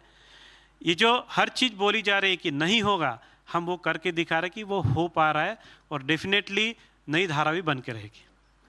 That's of course the spirit, I think, that is being conveyed from in man himself, who is actually working very, very hard on this project. And of course, we have to, I think, applaud him for this. A big round of applause, ladies and gentlemen, for this very, very insightful conversation, because I think it's important that this is communicated to, the people of the country, because this is, it's very easy to call it just an ambitious project, but I think this is something that will set an example for the improvement of the infrastructure of the country, which actually will truly reflect what Vikasit Bharat is. And that, of course, is important. Thank you so much, Mr. Paliwal, for joining us here on the stage with this very insightful conversation. Now that we've got the major insights out of the way, we can now concentrate on the subject at hand. Welcome, Hafiz. Always a pleasure, my friend. Always a pleasure. You've been at the center of change in India, whether it's Powai, whether it's where I live in Delhi, in Magnolias. What are the changes you're seeing qua government and authorities as far as infrastructure is concerned? Earlier, there was always this builder-politician nexus. Some politicians then retired from their companies, which is damn good. We'll give them the Bharat Ratna. But apart from that, what are the changes you're seeing today qua government? See, when you're talking about infrastructure, okay, to me, the biggest infrastructure is providing housing, and that also social housing. Okay, when we are, a lot is happening in the country. Okay, one can't say that a lot is not happening. And the other thing is that when we are talking about housing, when we are talking about social housing, okay, because out of 1.3 billion, how many people are still not having proper housing? And that is, the figure says 45 to 50% to 60%. Now, what is really, okay, now if you're thinking about that, now if from other side, from one side you have your climate change. From other side, we are talking about economy going from this to how many trillion and all that. I'm not even getting into all that. Now, to achieve all of that, if we provide, okay, social housing on the way that you have been, I'm saying the country has been doing about roads, okay, it is more important that if that 45% to 50% of the people can get proper housing, they will be able to go to their work properly. I love Hafiz. But something you just said, there's a lovely book which all of you must read. It's by Roman Narzik, Knazric. It's called The History of Tomorrow. The point you make, he says, look at two things that happened in our civilizational history. Singapore, when the government constructs social housing, they map the percentages to the ethnicity. And no building has a balcony, but they have large corridors inside, and they have one community hall, which can be used for weddings, funerals, prayer meetings, blah, blah, blah. Then he also talks about sustainability. He says, if you look at ancient Greece, look at ancient India, look at India itself, we had air-cooled places. There was a reason why we had the courtyard. Architecture, to my mind, and Hafiz is one of its primary exponents, in India was fascinating in terms of building and bringing the community in. My last point here, just to take off from what you said, is it is the business of government to enable people to lead a life of dignity. Housing is not about a roof, it's about dignity. We are not getting up and thinking that, how much is your population? You have to house all of that. All along for so many years, we have been thinking of one FSI and 1.22. And when for the last 30 years, 40 years, I've been talking, increase your FSI, increase your... Absolutely. And they think that I'm talking for builders. Forget, if today, we have lost that, time. Now, even if you increase the FSI, the prices have gone up so much. You have, see, when I'm talking about social housing, I'm talking about peons, a person who is working in a restaurant, who is working earning 20,000, 30,000 with his wife and this, that, he must be earning 50,000. Can he afford a house? No. So you have to start doing social housing. Now, how will you do? What kind of a social housing will you do? Okay, it has to be that you give on rent. Now, for getting a rent, you have to change your policy. Today, how you are financing your roads? Yeah. Is anybody... Through toll. Correct. So now, there should be another kind of a toll that you give housing, social housing, and then his rent, you consider it as a toll. Excellent point. Giving an example. Thank God. Yeah. He's issued a clarification. Sorry. No, but on a serious note, and we have to end now because they've got...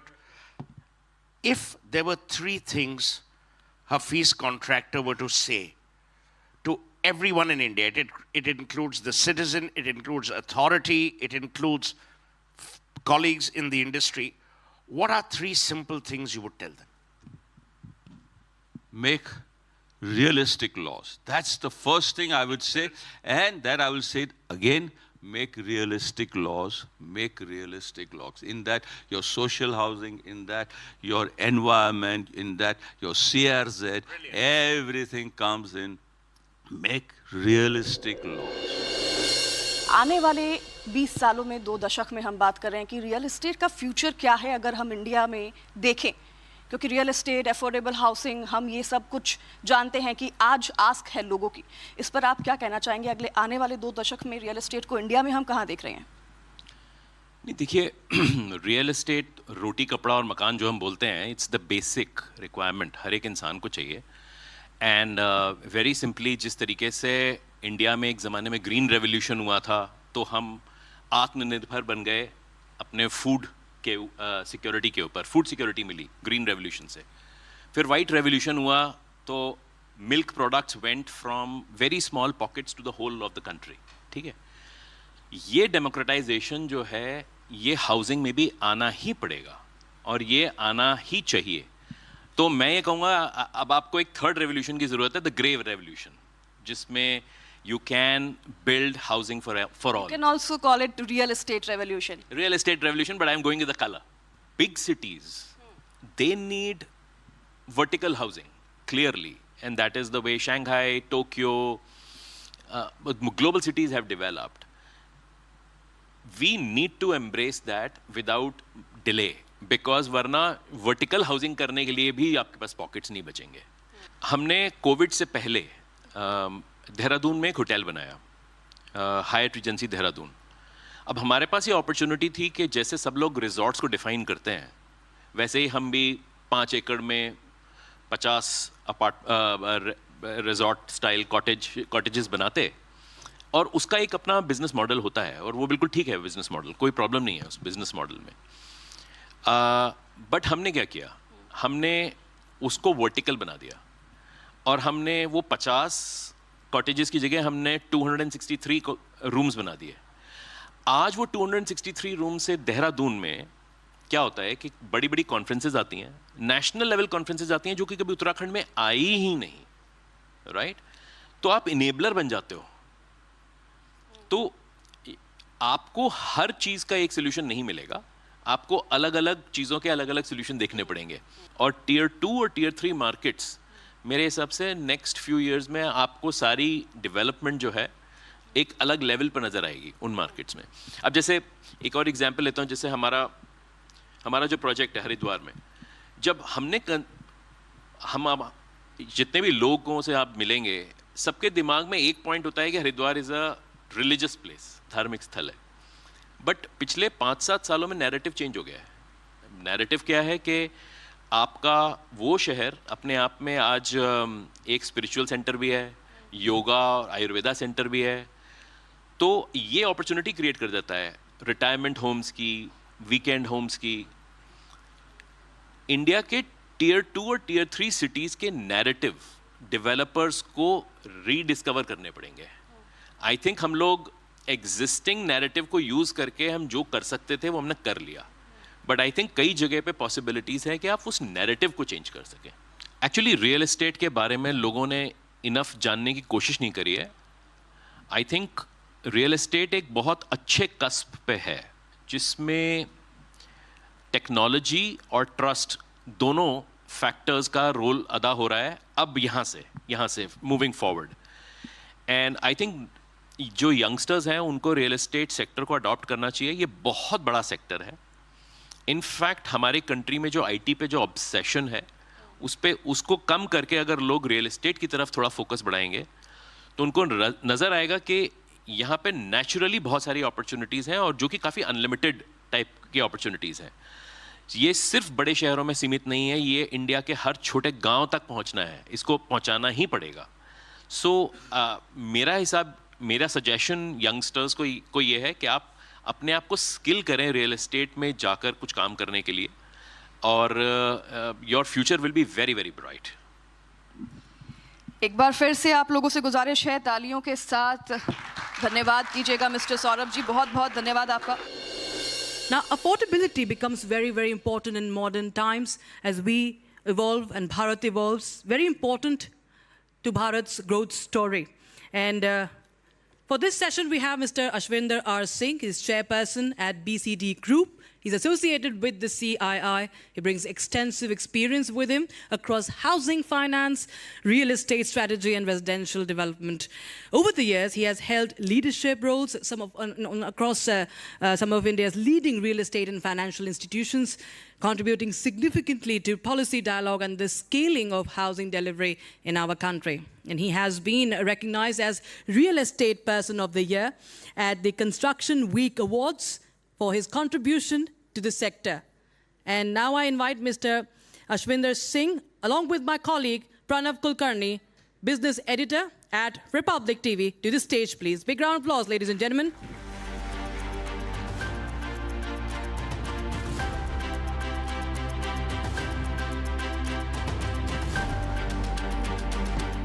Challenge of actually keeping up with the energy that the first session had. So I hope the onus is on you. I'm just going to throw questions at you, and you're going to be the one to keep that up. Just to take it forward from where we actually left, where the first session actually left, is there something really called as affordable housing? So what is happening is, what will you get is becoming a big question, and that is where Pranav, livability is coming into question, and that is why the demand also for affordable housing has, for the first time in the last couple of years, the growth in premium and luxury housing has been more than the growth in affordable housing in India. So the total sales might have been more in affordable housing if you look at the overall construct, but the growth of sales in premium housing and in luxury housing has been more in India than in affordable housing. So then I'll ask you a question for a middle class person who has the aspirations of owning a premium housing, a premium house, for example, but he does not want to stay in an affordable house. Has premium housing or good quality luxury housing gone really beyond the reach of a common man right now? See, the point is, let me step back. Why are we having this conversation on affordable housing? Because we see affordable housing is not scaling the way it should scale. Affordable housing is not happening because, one, the price of land is very high. We discussed earlier, the cost of capital is very high. We are not able to bring in the technology the way it can be brought in, both in terms of construction as well as amenities. And fourth, affordable housing, and some call it social housing, also needs a very strong public-private partnership, which is not there in this country. We keep on giving examples of Singapore. The entire social housing of Singapore is done by the government. We have to have laws for housing, and within housing, we have to have a affordable housing policy which needs teeth, and it has to then become, we have to focus on execution, because in my role in CII, the government is very open. Mr. Singh, thank you very much for your wonderful insights on this. Thanks a lot. Thank you, Pranav. Thank you.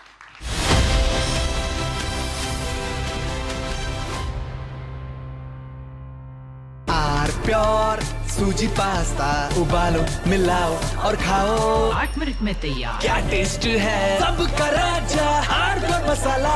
यानी इस घर में कुछ है जो टूटता नहीं। ये पिलर कभी नहीं टूटेगा। रुंगटा स्टील TMT से बना। रुंगटा नहीं तो घर स्ट्रॉन्ग नहीं। रुंगटा स्टील TMT बार एकदम सॉलिड। थोड़े में ज्यादा स्वाद यही तो है इसकी खास बात। वाओ मामा क्या स्वाद है। अरे मेरे राजा सबका राजा हार्बर मसाला।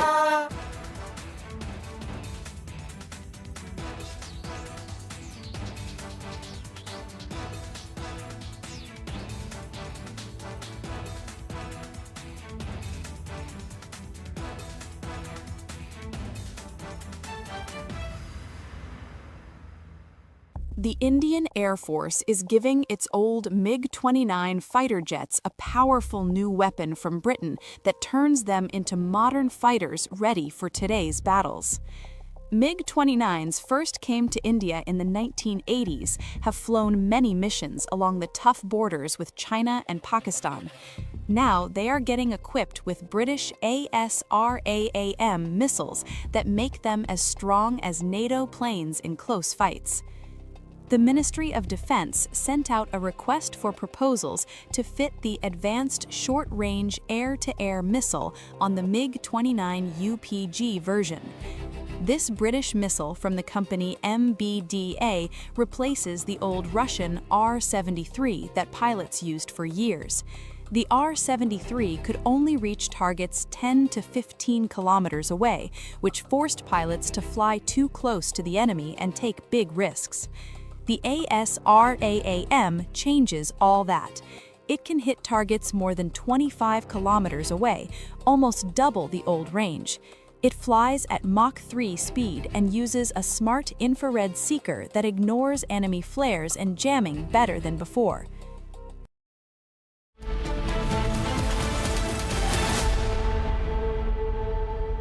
चमकी चाट से क्या बना है? सैंडविच लस्सी और छाछ और हर घूंट में चमकी चाट, ड्राई फ्रूट और दही बड़े। चमकी चाट से स्वाद बढ़े। असली स्वाद सिर्फ चमकी चाट। केसरिया से मन जोगी हुआ रे, दिल झूमे देखो मतवारा हुआ रे। केसरिया से मन जोगी हुआ। हर पल मनाओ केसरी त्योहार। विमल बोलो जुबान Kesari.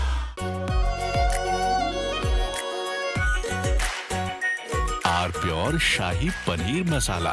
Delicious, healthy, every day. The Indian Air Force is giving its old MiG-29 fighter jets a powerful new weapon from Britain that turns them into modern fighters ready for today's battles. MiG-29s first came to India in the 1980s, have flown many missions along the tough borders with China and Pakistan. Now they are getting equipped with British ASRAAM missiles that make them as strong as NATO planes in close fights. The Ministry of Defense sent out a request for proposals to fit the Advanced Short-Range Air-to-Air Missile on the MiG-29 UPG version. This British missile from the company MBDA replaces the old Russian R-73 that pilots used for years. The R-73 could only reach targets 10 to 15 kilometers away, which forced pilots to fly too close to the enemy and take big risks. The ASRAAM changes all that. It can hit targets.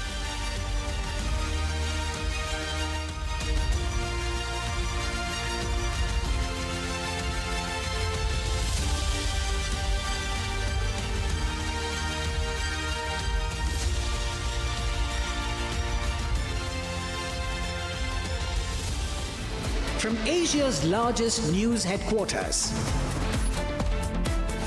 setting the agenda for Bharat.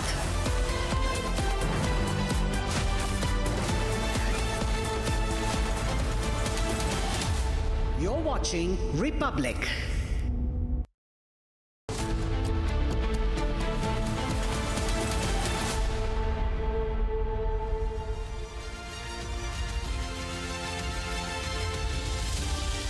Hello and welcome. You're watching live and breaking on Republic TV with me, Ishita Mitra. Now, viewers, 15 polling stations are going for repolling in West Bengal, but amidst that, violence has erupted in Falta, where Hindu voters have come out alleging threats issued by the TMC troublemakers and also demanding repolling in the area. Getting you all the updates on the other side. But first up, a quick check at the top headlines. Headlines brought to you by Canara Bank. Together we can.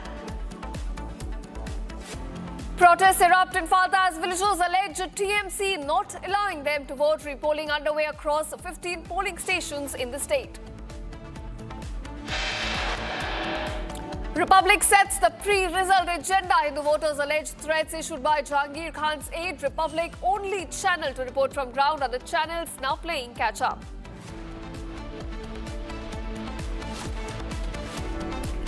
Big setback for TMC. Supreme Court refuses to interfere in Calcutta High Court order. Court says the TMC's apprehensions misplaced. Air India to trim international flight routes as rising fuel costs and airspace closures hit airlines.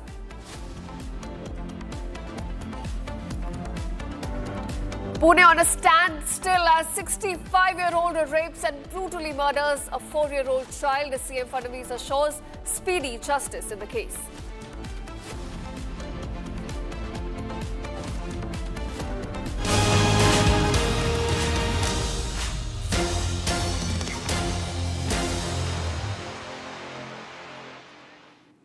All right, welcome viewers. Our top focus at this hour. Congress factions has put out posters for a CM post.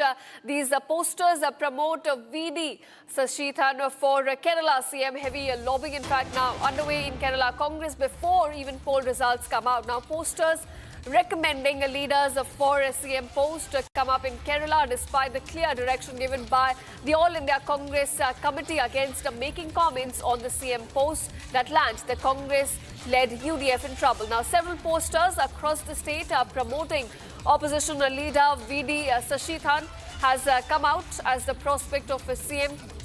In fact, in some places, Congress workers put up posters of Ramesh Chenithala as well for the CM post. Congress leader K. Sudhakaran shared a Facebook post in which he recommended KC Venugopal for the post as well. Now, it has become certain that the UDF will be in trouble over the factional feuds we are looking at just before the results come to power. Now, remember, results will be coming on 4th of May, but even before that, the internal tussle has already begun over the post of a CM in Kerala. Now, you're looking at different factions promoting their own leaders, putting up posters, putting their Facebook post as well. Several leaders are now being promoted across Kerala, with workers putting out their posters, promoting their heads as CM. All right, my colleague Shankar now joins me with more details on this. Shankar, even before the results kick in, we are looking at factions, different factions, in fact, within the Congress coming out, promoting their leaders of the faction and putting out their posters across the streets of the state. Yes, even before the votes have been counted, the Congress followers, Congress leaders in the state have been lobbying for the CM post in the state. The tussle for the CM post has started months ago during the local body polls, and it has been continuing even after the assembly polls and even before the counting of the votes is started. Even before the counting started, the exit polls predicted an upper hand for the UDF in the state. Soon, the UDF leaders and their supporters have been lobbying for the CM post across the state. Today, we could see the posters of VD Sudhishan, the opposition leader, who held the UDF to the victory, who led the UDF front in the assembly polls. His posters has been erected in Ernakulam, Idiki and other districts for the CM post, and at the same time in some places in front of the DCC offices, the posters of Ramesh Chenithala have been placed on the walls of the DCC office and other public places, promoting and recommending him for the CM post, whereas senior Congress leader K. Sudhakaran has written a letter to the AICC recommending KC Venugopal for the CM post, and at the same time he shared a Facebook post in which he said he cited the reason why he recommend KC Venugopal for the post. He recommends him by stating that it was under his guidance the UDF could achieve victory this time, as in 2019 in 2021 when Ramesh Chenithala was projected as the Chief Minister of Kerala. The party, the UDF front and even the Congress party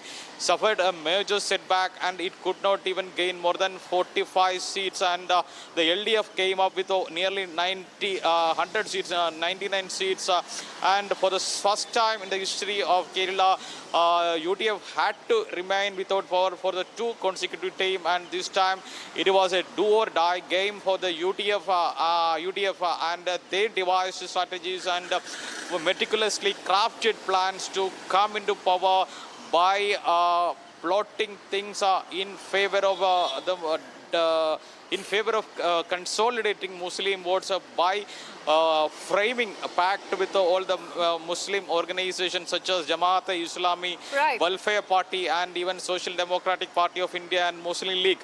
And the central leadership, despite the central leaders' strict guidelines, strict direction not to make such predictions on the CM post that would land the party in trouble. The Congress leaders in Kerala have been doing such systematic such predictions for the CM post unabatedly. Right, of course, Shankar. So even before the counting begins in the state, we're looking at different factions within the Congress started lobbying for their own leaders. We'll, of course, have to see what happens on the 4th of May. And now, viewers, moving on to another development. Senior Congress leader K. Muralidharan now says Rahul Gandhi and Mallikarjun Kharge will take a final call on who will become the CM. Take a listen. See, in our final assessment, we will get minimum 80 seats. It may go up to 100 seats. Because people want a change of the administration. Because the last 10 years, there are so many unwanted things happened in our state, including the gold robbery in Sabarimala. Law and order is totally failed. And health and education ministries are very much failed.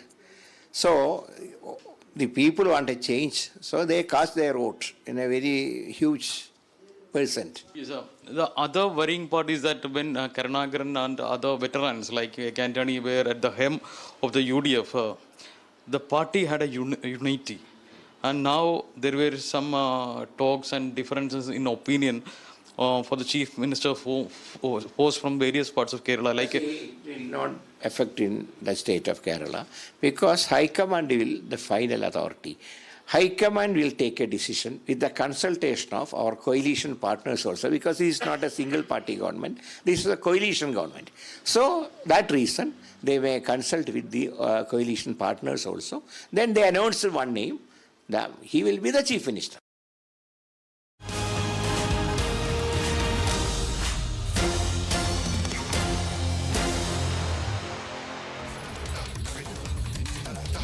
All right, here's breaking news coming in. TVK leader Arnab clarifies there will be no alliance talks with AIA-DMK. He also says no AIA-DMK or left parties are approaching them for the alliance. Now, we're looking at arithmetic calculations underway. In fact, just before the results kick in on 4th of May. And before that, TVK, in fact, coming out and clarifying that no talks with AIA-DMK currently for any alliance. In fact, the leader also comes out and says that left parties have also not approached TVK for any alliance at the moment. Now remember, just 2 days remaining for the results to come in, and before that you are looking at political calculations, political alignments underway, and amidst those TVK coming out and clarifying that no alliance talks with AIA-DMK happening right now.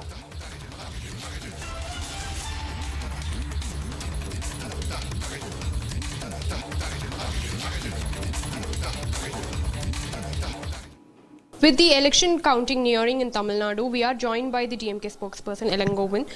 Sir, how confident are you regarding the DMK victory here, with the exit polls showing a bit of hindrance for DMK's victory here? No, about 7-8 exit polls, 5 exit polls have favored only DMK. Only 2 or 3, only one exit poll has predicted Vijay will come. 2 had predicted that ADMK will come. But rest of the remaining exit polls have only predicted that DMK is going to sweep.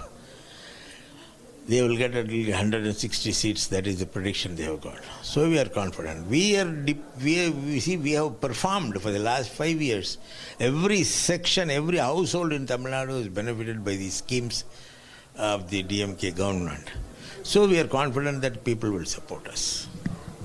Coming to the left party, Communist Party, which is saying that they are not satisfied with the way DMK is conducting with the left parties, and they're saying they're not given the due what they need to be given. Even with the seat share also there was a little problem. So how do you look at this? This statement coming after the exit polls.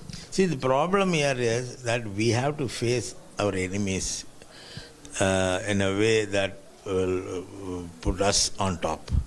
So the communist parties are with us for quite some time. Even since 1967, they were with us. So they cannot be our enemies. They are our friends. In between, there may be small issues, but it is all settled. They are with us now. But since we are facing elections, we have to follow a strategy which will defeat the oppositions. So in that matter, they think that they are left out and some other parties are given importance. It's not like that. We are communists and communist parties are with us. DMK, our leader will say that if I have not seen my founder leader Anna, I would have been a communist. So that much of communist policies that the DMK is attached to, and we are following it. Another alliance, VC, Tirumavalan, was also saying that though he's confident that DMK would win, but there are some reservations that he also stated while saying that maybe Vijay can come or something like that. So how do you look at this? No, we are confident because we were the incumbent government and we have performed well, and all sections of the people are happy with our performance. They will vote for us. That is DMK spokesperson, where he's saying that though there are exit polls that might favor Vijay or other party as well, but they are confident that their efforts for the last 5 years will be fruitful for this term election as well. All right, viewers, my colleague Shada has been very closely tracking all the election updates from on ground. Now joins me. Shada, do take us through the latest we are picking up. TVK says it is in no alliance talks with AIA-DMK or any left parties at the moment. Well, the news brewed after the exit poll that the TVK would be joining in hands with the AIA-DMK. The question came in after TVK showed 120 seats to be winning in this particular election in the exit poll, whereas the DMK would be winning a minimum of 30 and vice versa in another poll that showed the AIA-DMK leading and TVK in the second lead. So there were informations from both the party leaders that they were in talks to form an alliance. However, the TVK general secretaries and the AIA-DMK party spokesperson have made it clear there is no alliance talks at the moment, that both the parties are not looking for any ally, as they are very confident that both the parties will get majority and win on their own. It's not just the AIA-DMK and the TVK, it's also the DMK who is in full confidence that they will get more than 120 seats of single majority of the party alone to win. And today, Adha Varjuna, I met the Chief Election Officer Archana Patnaik to give complaints and make sure there's enough security given in the polling booths, in the counting place where it would be taking place, and also said there might be problems arising by the political parties if they bring in multiple political party men to the counting centers, following which, speaking to the media, he addressed that there is no alliance talks between the AIA-DMK or the TVK. He also made it clear, though the left parties are now going against the DMK, pointing out that the DMK did not give them enough importance, that there are no talks even with the Congress or even the Communist Party, which are now in alliance with the DMK. He stated that the TVK alone will win this particular elections with a solo majority, and that they would form the government with whoever is in the part of the TVK only, and no alliance is what the TVK leaders confirmed. All right, so TVK today, emphasizing their decision to go solo in this elections. And Shada, of course, we'll keep coming back to you for all the updates on Tamil Nadu. Now, viewers, moving on from one election state to another. Now, over 70% voting has been recorded in Bengal as the repolls are still underway.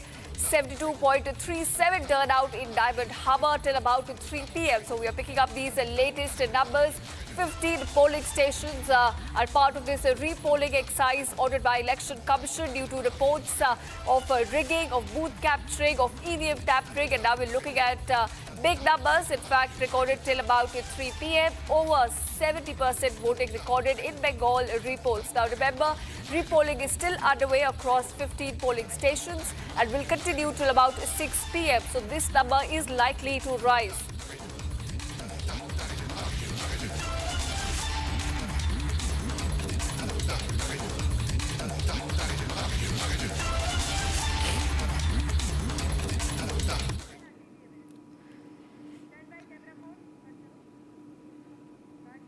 All right, viewers, my tensions are flared up in Falta with Hindu voters are protesting because they were not allowed to vote. A TMC candidate from Magarhat West has now called these repolls completely unnecessary. Take a listen.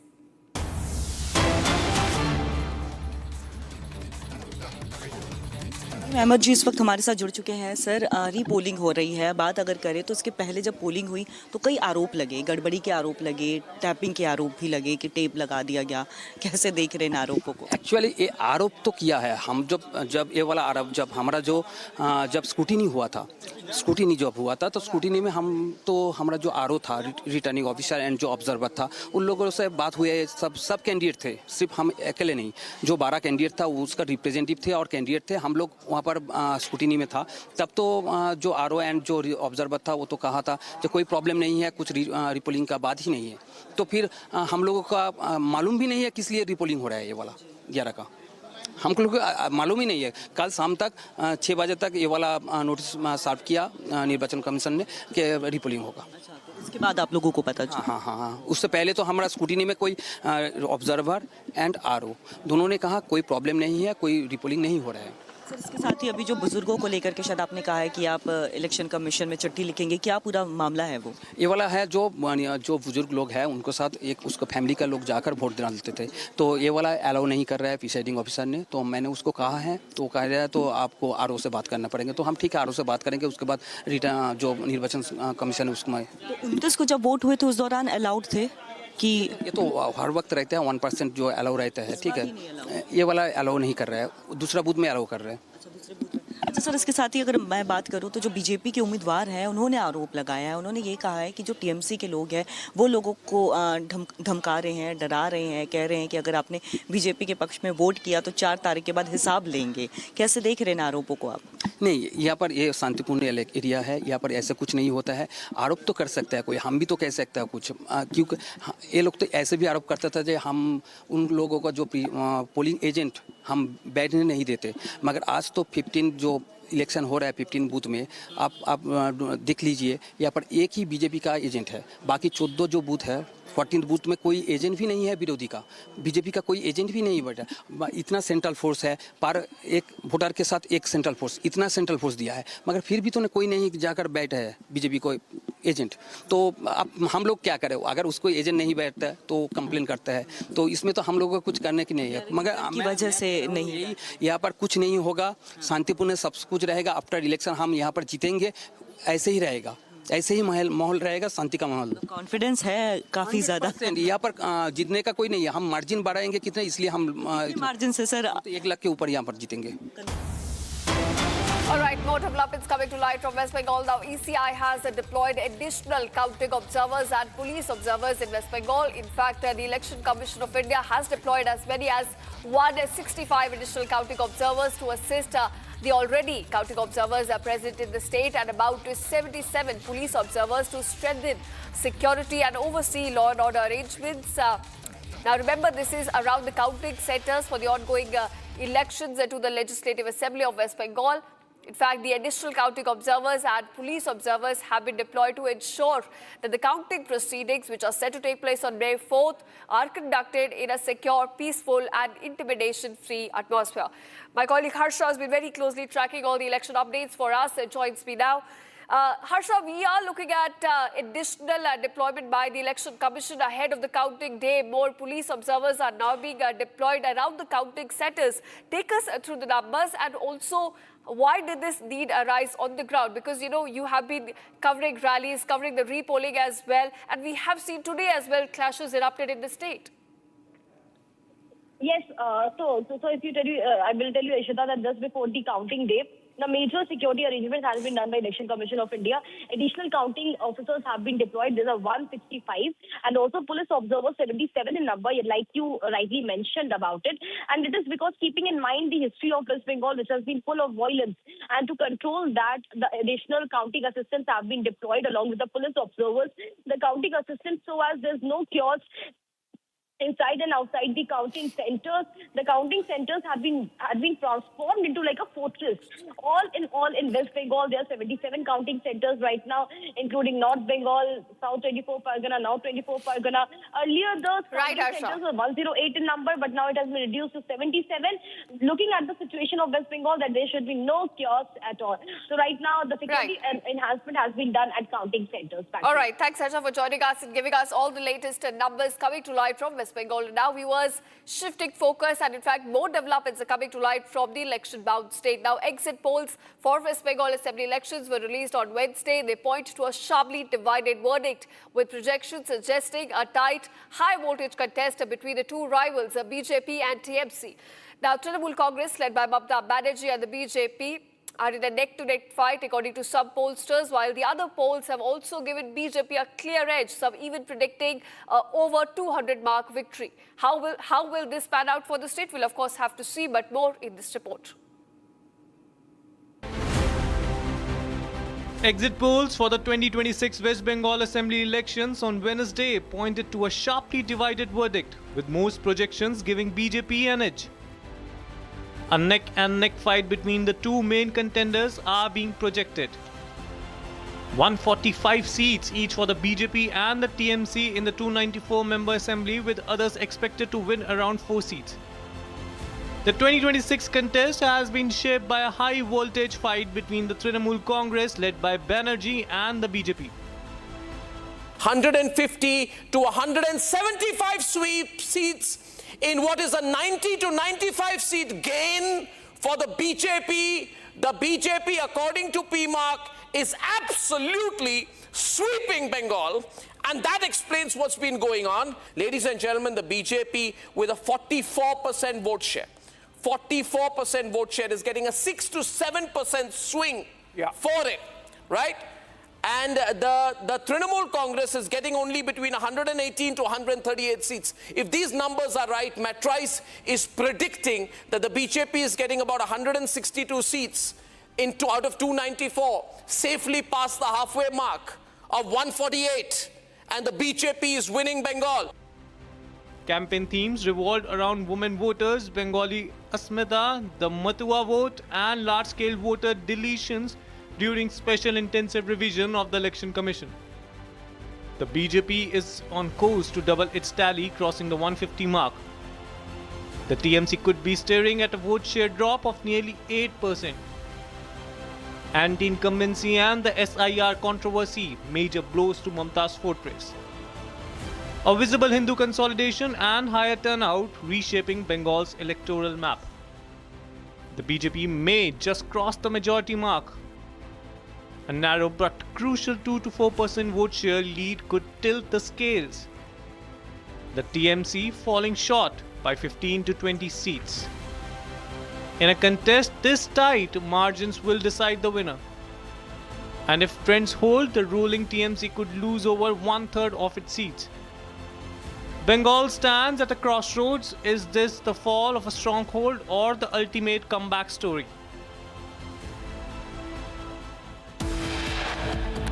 All right, news coming up on the other side. Pune on a standstill. A 65-year-old man rapes and brutally murders a 4-year-old child. CM Fadnavis assures speedy justice in the case.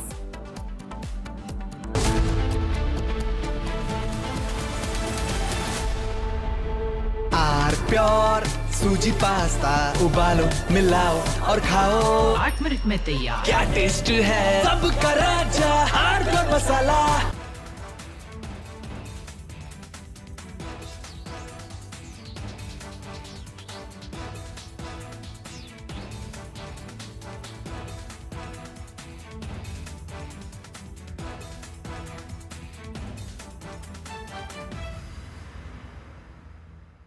The Indian Air Force is giving its old MiG-29 fighter jets a powerful new weapon from Britain that turns them into modern fighters ready for today's battles.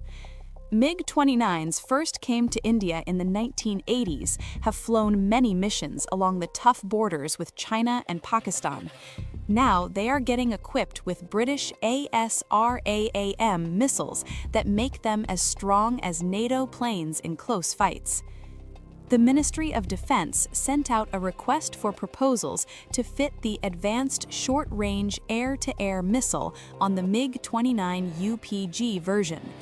This British missile from the company MBDA replaces the old Russian R-73 that pilots used for years. The R-73 could only reach targets 10 to 15 kilometers away, which forced pilots to fly too close to the enemy and take big risks. The ASRAAM changes all that. It can hit targets more than 25 kilometers away, almost double the old range. It flies at Mach 3 speed and uses a smart infrared seeker that ignores enemy flares and jamming better than before. The Indian Air Force flies more than 55 of these MiG-29 UPG jets in frontline squadrons. These planes guard the northern and western borders day and night. Earlier upgrades added new radars, engines, and digital cockpits, but the short-range missiles stayed old. Now the ASRAAM brings fire-and-forget technology. Once the pilot locks on and fires, the missile finds the target on its own, even if the jet turns away to dodge enemy fire. It also works with helmet-mounted displays, so the pilot can just look at the enemy plane through the visor and the missile follows the eyes. This high off-bore sight ability lets...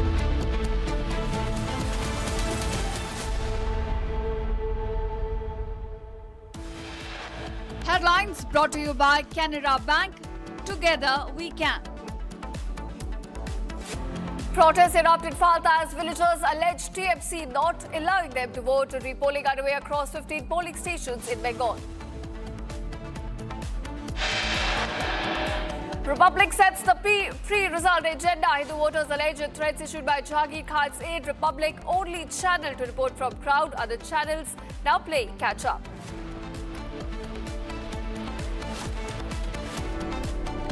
Big setback for TMC. Supreme Court refuses to interfere in Calcutta High Court order. Court says the TMC's apprehensions are misplaced.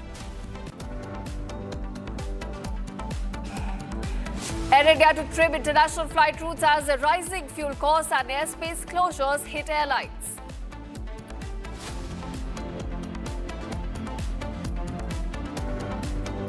Pune on a standstill. A 65-year-old rapes and brutally murders a 4-year-old child. CM Fadnavis assures speedy justice.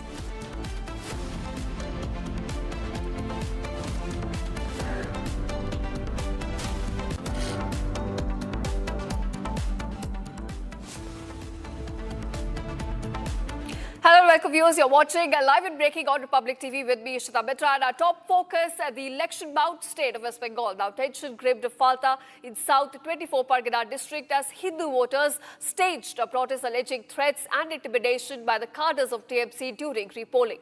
Now, this comes ahead of the counting of votes for the West Bengal Assembly elections scheduled to take place on May 4th.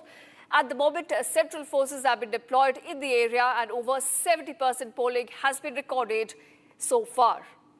Now, these are visuals coming to light from Falta. This is where Hindu voters, in fact, have come out speaking out against the threats issued by the TMC goons and TMC troublemakers and calling for a repolling in Falta as well. Now, remember, this comes as 15 polling booths are also recording a repolling at the moment, and over 70% turnout has been recorded so far.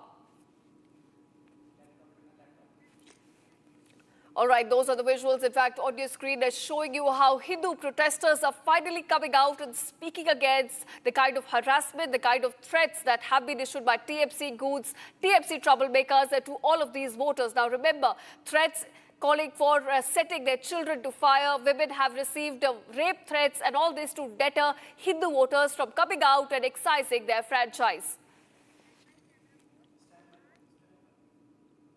In fact, viewers, as we continue to report from the Flashpoint to Falta, Republic also spoke to Hindu voters who alleged that TMC workers have been threatening them and preventing them from voting. Take a listen.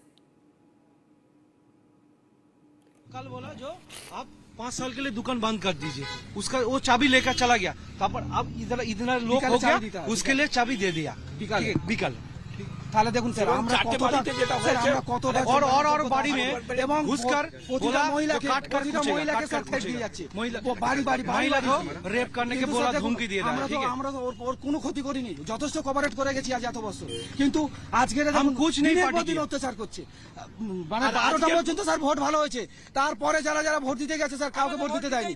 কিন্তু sir দেখুন, আমরা সকালে দিয়ে এসেছি, ভালোভাবে vote দিয়েছি, কিন্তু মানে 12টা বাজার পর থেকে ওনার টিম নিয়ে গিয়ে ওনার বুথে এই দিকটা আর এই বুথে আমার লোক আর এই বুথে গিয়ে নানান সতেরো অত্যাচার হচ্ছে। অত্যাচার শুধু নয় স্যার, বাড়ির মেয়েদের পর্যন্ত বলে মার খাওয়ার জন্য বলেছে। रोड ब्लॉक मत करिए, रोड ब्लॉक मत करिए, हम प्रिवेंटिव एक्शन ले रहे हैं। रोड ब्लॉक मत करिए, आप जाइए, आप अंदर लेके जाइए, आप अंदर लेके जाइए, अंदर लेके जाइए। सर लाठीचार्ज प्रिवेंटिव जनता जो है वो प्रिवेंटिव पर भरोसा जता रही है, बोले यहाँ की बचाएगी, तो क्या कहना चाहेंगे? अरे भरोसा नहीं है यादव सर, पीछे करिए, उनको पीछे करिए, उनको पीछे करो, पीछे करो।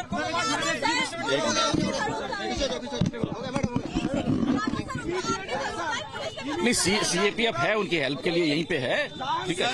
आज भी लाठीचार्ज हुआ है सर, जहांगीर के लोग आकर के उनको कोई नहीं धमका, सर जहांगीर के लोग जता रहे हैं सर, सर जहांगीर आप अंदर चलिए। जहांगीर के लोग आकर के सीएपीएफ और पुलिस मिलके काम कर रहे हैं, सब उनकी सुरक्षा के लिए। पुलिस पे तो भरोसा ही नहीं है, नहीं, सभी तो भरोसा ही नहीं, आप अंदर चलिए। भरोसा नहीं कर रहे, पुलिस से तो बात ही नहीं करना चाह रहे यादव सर, पुलिस से तो बात ही नहीं करना चाह रहे। आगे चलो, अभी क्या बैरिकेडिंग करेंगे? देखो, आप रोड ब्लॉक हो रहा है, आप थोड़ा साइड में आके बात करिए। हम आपसे जब पश्चिम बंगाल का पुलिस अफसर आप लोगों से बात करने के लिए आया था, तो आप लोगों ने कहा उससे बात नहीं होगी, वो आप लोगों को कह रहे हैं। पुलिस बोला उस टाइम लाठीचार्ज किया। अच्छा, वो अभिषेक जो आया था, हाँ, वो लाठीचार्ज किया, मेरा गांव को बहन माथा फाटी दिया, सब उस टाइम किया। तब केंद्र वाहिनी भेज दिया, इधर थोड़ा सा पीछे कर दिया, ऐसा ही। भाई साहब, आप लोग की अब मांग क्या है? आप लोग कब तक यहाँ पे धरना में बैठेंगे? जो इजाबिल चकदर है, इधर का प्रधान है ना, उसको बोला इधर को उसको अरेस्ट करना है, ऐसे। किसको? इजाबिल चकदर, वही बोला। जहांगीर खान का आदमी। हाँ, जहांगीर का आदमी है। हमारा जो बंगनगर 2 नंबर पंचायत है ना, उसका वो सदस्य प्रधान है इधर का प्रधान 109 नंबर पोलिंग। हाँ, इधर का जो 2 नंबर बंगनगर पंचायत का वो प्रधान है इधर। उसने किया क्या है आखिरकार? वो मेरा गांव बहनों को इधर बोला रेप कर देगा, बच्चा को बोला टोटो समेत जला देगा, ऐसा बोला, हमको मारा इधर। अभी आप लोग यहाँ पे बैठे रहोगे, जाओगे नहीं? ऐसा नहीं, इधर से नहीं जाएगा, इधर ही रहेगा। कब तक ऐसे धरने पर? इधर जब जिस टाइम विचार नहीं होगा ऐसे ही रहेगा इधर। आप लोग को क्या वोट वाले दिन वोट नहीं डालने दिया था? वोट दिया, जिस टाइम सीआरपीएफ जवान था उस टाइम दिया, वो 12 बजे के बाद नहीं वोट करने दिया, उधर से भेज दिया, जा बोला जाओ वोट दिया, हो गया, तुम चले जाओ, इधर से चले जाओ, ऐसा बोला। अच्छा, तो आप लोग पोलिंग बूथ तक गए, लेकिन आप लोग को वोट नहीं डालने? नहीं दिया। और कितना बच्चा लोग है जिन लोगों को लाठीचार्ज में चोट लगा है? लाठीचार्ज बहुत इधर ही है, बहुत है। वो जो मेरा बाচ্চা लोग जो टोटो में स्कूल में जाता है ना, उधर उस टाइम बोला हम जला देगा बच्चा को समेत, ऐसे बोला। What is the issue, sir? What is it? I am not being able to understand. I have come here and they are shouting everyone. I have to clearly get an idea. And for further comments, you must contact our superior, who is the person entitled to speak. I am not entitled to speak. আমার কোনো idea নেই, not the I request you to please explain আসুন।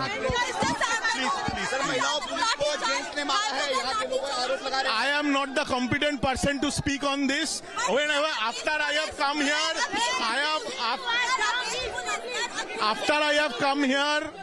I have not seen any instance of lathi charge, that much I can say, and I am not the entitled person to speak.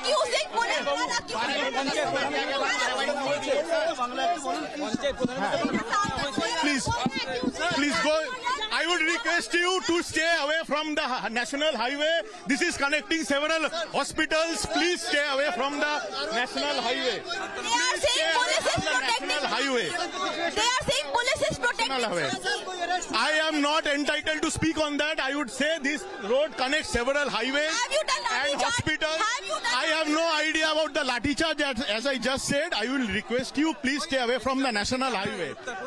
I have no idea about that complaint. I have just come here. After that, no instance of lathi charge has happened, and I have no idea about their complaint. I have to see because everybody is shouting, and I am not the entitled person to speak on behalf of this district, you must What are consult. you saying to the villagers right now? What are you asking? We are saying our request to the villagers and everybody present here, please stay away from the national highway. This is connecting several hospitals, including the Diamond Harbour subdivisional hospital, which is the lifeline of this subdivision. Please stay away from the... No, everybody. I am not talking about them. I am talking about everybody. Okay, thank you. No further comments from me. All right, US Republic also spoke to Manoj Kumar, the Chief Electoral Officer in West Bengal, on whether or not repolling will take place in Falta as demanded by Hindu voters. Take a listen. So there's nothing in the RP Act or conduct of election rules. If somebody asks election, repoll has to be done on that basis. Repoll is only done based on the assessment of the poll which has taken place. Yesterday. Assessment was done. Assessment was done by the State General Observer and by the team there, DO. They have sent the report to ECI. Let us see what ECI does. The difference between other area and Falta is, other area and Diamond Harbour AC, only 4 places it was found. In Magarhat, it was found in 11 ACs, 11 booths. But here, large number of booths are there. That is why the ECI has to take a decision based on the totality of the situation.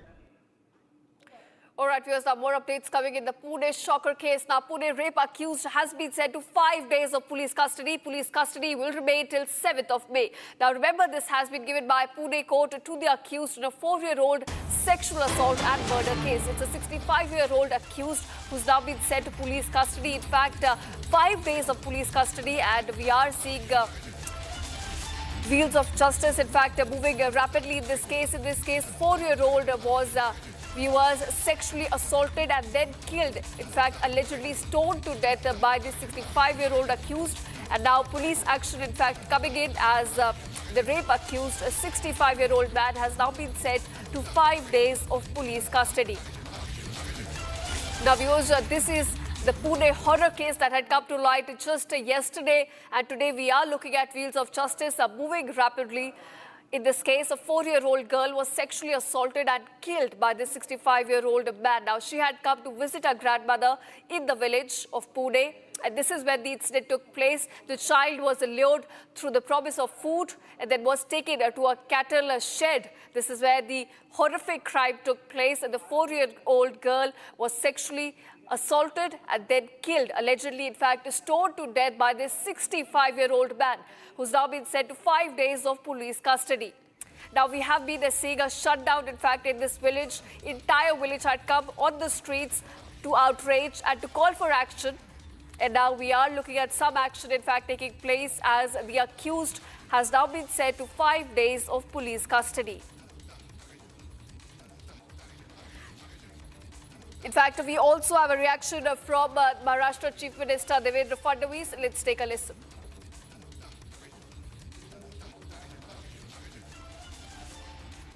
Pune के भोर में जो घटना हुई है बहुत ही निंदनीय है।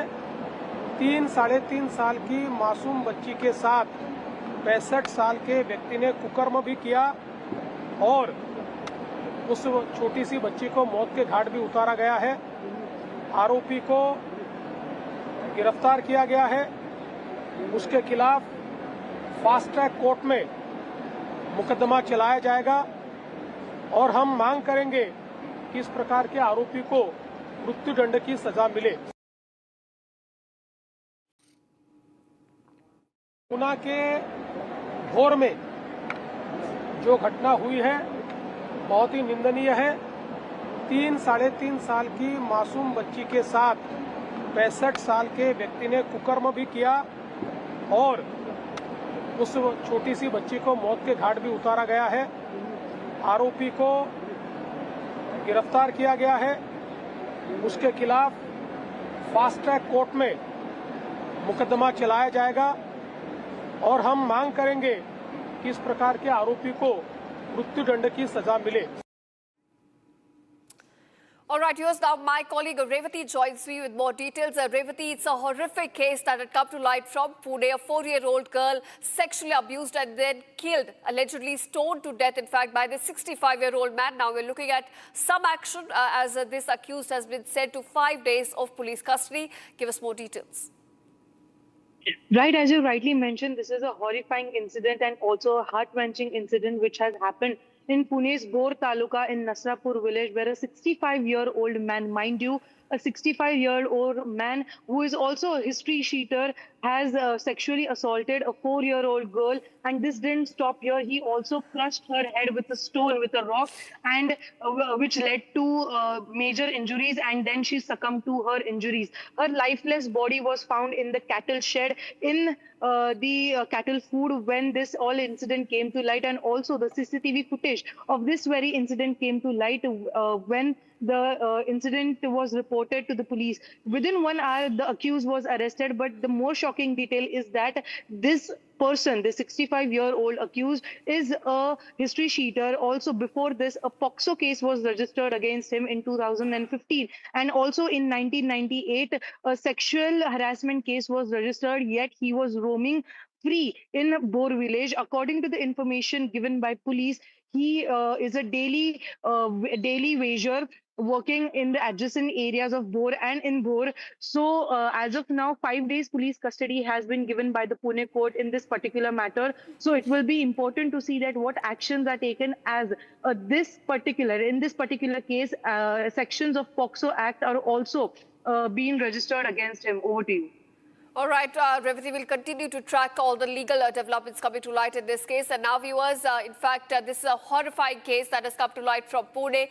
Just yesterday, this incident took place, and today we are looking at some action. In this case, a 4-year-old girl was sexually abused and then killed, in fact. For now, we're slipping into a very short break, but don't go anywhere. Coming up on the other side, Air India to trim international flight routes as rising fuel costs and airspace closures hit airlines. Getting you all the updates on the other side. Stay tuned to Republic TV.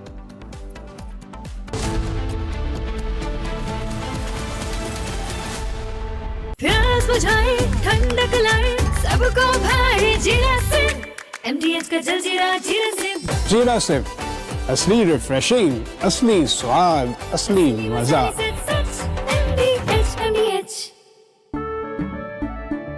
केसरिया से मन जोगी हुआ रे, दिल झूमे देखो मतवारा हुआ रे, केसरिया से मन जोगी हुआ। हर पल मनाओ केसरी त्योहार, विमल बोलो जुबान Kesari.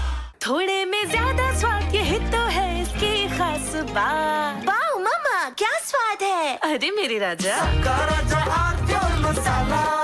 The Indian Air Force is giving its old MiG-29 fighter jets a powerful new weapon from Britain that turns them into modern fighters ready for today's battles.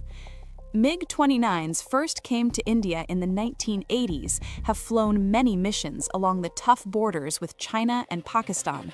Now they are getting equipped with British ASRAAM missiles that make them as strong as NATO planes in close fights. The Ministry of Defense sent out a request for proposals to fit the Advanced Short-Range Air-to-Air Missile on the MiG-29 UPG version. This British missile from the company MBDA replaces the old Russian R-73 that pilots used for years.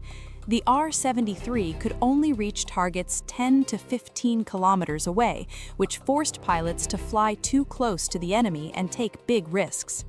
The ASRAAM changes all that. It can hit targets more than 25 kilometers away, almost double the old range. It flies at Mach 3 speed and uses a smart infrared seeker that ignores enemy flares and jamming better than before. The Indian Air Force flies more than 55 of these MiG-29 UPG jets in frontline squadrons.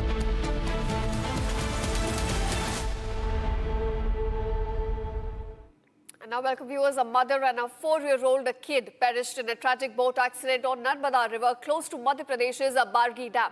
This is when the craft toppled and sank in the choppy seas.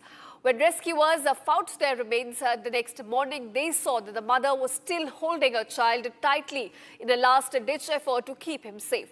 9 people have died as a result of this tragic accident, while several are still unaccounted for. The mother and the son belonged to a Delhi-based family of 4 visitors. The father and the daughter were able to avoid the catastrophe. As the weather abruptly deteriorated, a man who was able on the boat remembered the horrific incidents. Take a listen. कि भाई ladies को खींचे तो पहली बात तो ladies उस पे से आ नहीं रही, हम देखा क्यों नहीं आ रहे, तो देखा तो उसके हाथ में सिमट के एक बच्चा पड़ा था, तो हम उसको खींच रहे लेकिन उसकी पकड़ अपने बच्चे से हिल नहीं रही थी उस लेडीज की। Mother in law father in law पे मदर इन लॉ की डेथ हो गई, बेटी मेरे साथ जैकेट पहनी हुई थी, बैग के साइड में आ गए, मेरा बेटा है 4 साल का, वाइफ मिसिंग है। बीच में जाकर पलटी हो गया, फिर उधर सब लाइफ जैकेट में कोई कूद गया था बोट से, कोई बोट के ऊपर पलटी होने के बाद बोट के ऊपर चढ़ा था, फिर इतना हवा आ रहा कि ढेउ में उसको उठा के लेके इधर आ गया। ठीक है, फिर कोई जिंदा है, कोई मर गया। पूरी उम्मीद है कि वो सब काम पूरा हो जाएगा। शेष जो रहे हैं अंदर वो भी मुझे लगता है कि अभी निकालने में सफल होंगे, और जो भी हादसा हुआ है वो बहुत ही दुखद हादसा है।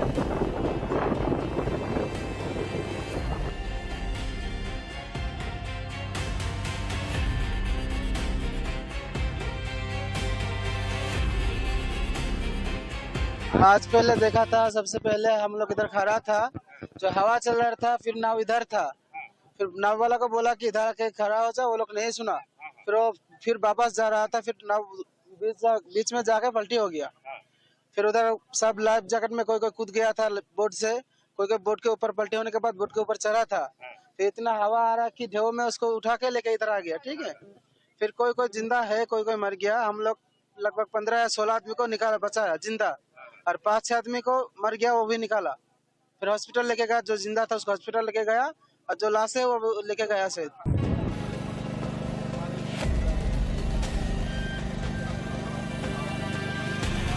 मेरा बेटा और मेरी वाइफ मिसिंग है। बस वेव से वो ग्लास टूटा ना उसका, क्रूज का, वो कांच पूरा आके फेस पे, सर पे, काफी जगह लगाया, पैर हाथों में मेरे। खुद पहनी, हम 3 लोग थे जिन्होंने आपस में जाके नीचे से निकाल कर लाए और सबको बांटा है। इनकी तरफ से स्टाफ कोई नहीं था कि जो जैकेट दे या कोई दे, कुछ नहीं। तूफान बहुत तेज आया था, वेव्स काफी ऊंची होने लग गई, तो क्रूज को वापस नहीं किया? क्रूज वापस ही लौटते वक्त हुआ हादसा, वहाँ से जो हादसा वेव शुरू हुआ और कोशिश करते करते वहाँ तक पहुँचा है वो। मेरा बेटा है 4 साल का, मेरी वाइफ मिसिंग है। सब बांध चुके थे, मैंने खुद लाइफ जैकेट लोगों के हाथों में दी, ऐसे पहनो करके, खतरा मुझे लगने लग गया था कि कुछ होगा। रॉड से वगैरह हमारे बॉडी में लग रहे, तो कई जगह थोड़ा सा स्पेस मिल रहा है, उस जगह हम अंदर जाके फिर सर्च करने की कोशिश करें। कई जगह अभी मेरे साथ बड़ी ड्राइवर है, ये बीच में जाके फंस भी गया था, तो इसको फिर निकालने के लिए मेरे को दिक्कत आ रही, तो स्पेस कम होने के कारण ढूंढने में कठिनाई आ रही। ऐसे खुला स्पेस होता, मतलब क्या है कि बोट पलटी होगी, खुला स्पेस होता तो हम आराम से कर सकते हैं या खुले स्पेस में, लेकिन ये कोलैप्स हो चुका है, दोनों तरफ से मिट चुका है, तो उसमें ग्रिल लगी है, तो हम हैमर की वजह से भी थोड़ा बहुत ये कर रहे हैं, और जहाँ पर थोड़ा भी स्पेस मिला उधर अंदर जाके फिर बॉडी को निकालने की कोशिश करें। अंदर तो बहुत मुश्किल है, पूरा विजिबिलिटी कम है, बहुत मुश्किल से आधे फीट से भी बंदा दिख नहीं पा रहा है। अब तक कितनी डेड बॉडी? अभी तक तो 5 डेड बॉडी निकाली, उसमें एक बच्चा है और 4 अभी लास्ट निकाले। हाँ, उसमें तो हम देख के हैरान हो गए अंदर कि भाई लेडीज को खींचे तो पहली बात तो लेडीज उस पे से आ नहीं रही, तो हम देखा क्यों नहीं आ रहे, तो देखा तो उसके हाथ में सिमट के एक बच्चा पड़ा था, तो हम उसको खींच रहे लेकिन उसकी पकड़ अपने बच्चे से हिल नहीं रही थी उस लेडीज की।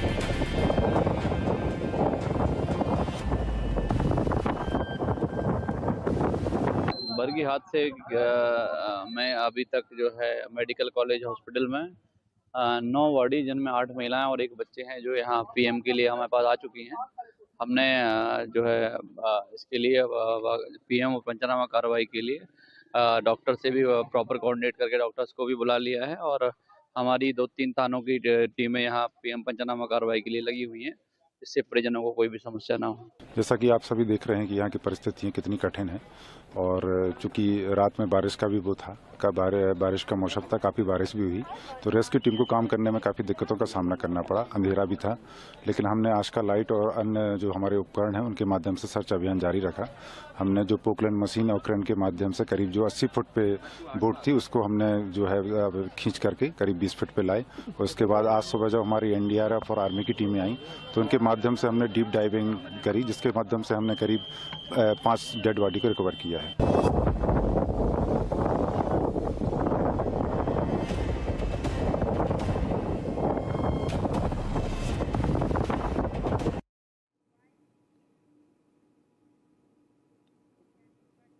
All right, viewers, so that's all we could pack in this edition of Live and Breaking. Thank you so much for watching, and don't go anywhere. Coming up on the other side, Air India to trim international flight routes as rising fuel costs and airspace closures hit airlines. All the updates are lined up for you on the other side. Stay tuned to Republic.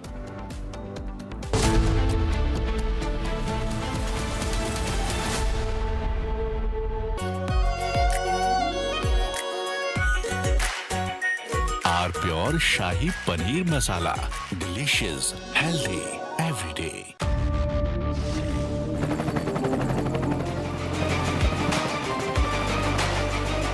Corrector, the taste of success. चमकी चाट से क्या बना है? Sandwich, लस्सी और छाछ और हर घूंट में चमकी चाट। अब बताओ, स्वाद आया? आया। असली स्वाद सिर्फ चमकी चाट।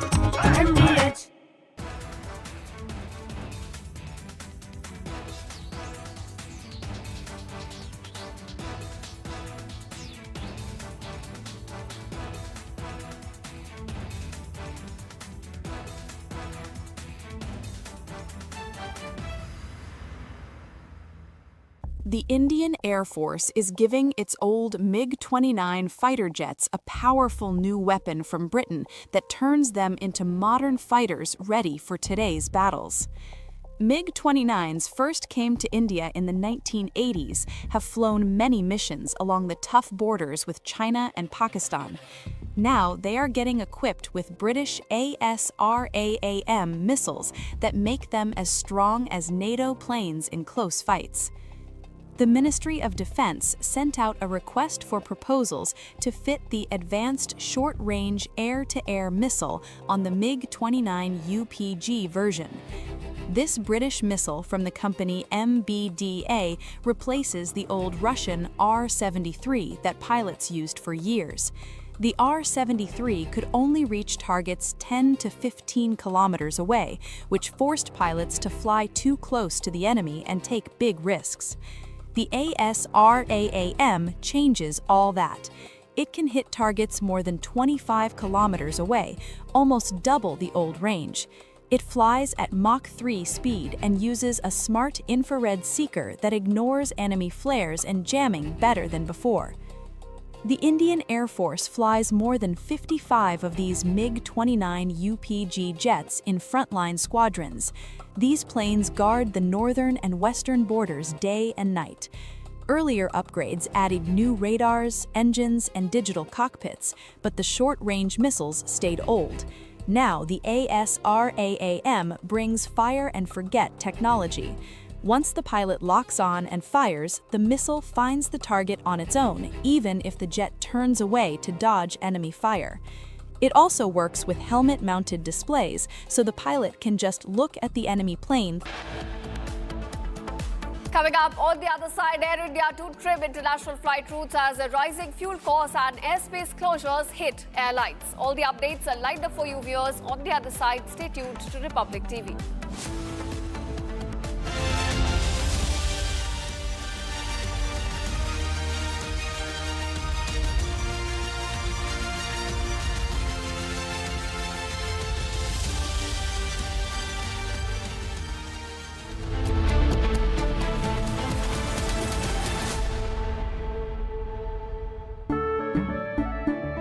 केसरिया से मन जोगी हुआ रे, दिल झूमे देखो मतवारा हुआ रे। केसरिया से मन जोगी हुआ। हर पल मनाओ केसरी त्योहार। विमल, बोलो जुबान केसरी। आर प्योर सूजी पास्ता उबालो मिलाओ और खाओ, 8 मिनट में तैयार। क्या टेस्ट है सबका राजा आर प्योर मसाला। The Indian Air Force is giving its old MiG-29 fighter jets a powerful new weapon from Britain that turns them into modern fighters ready for today's battles. MiG-29s first came to India in the 1980s, have flown many missions along the tough borders with China and Pakistan.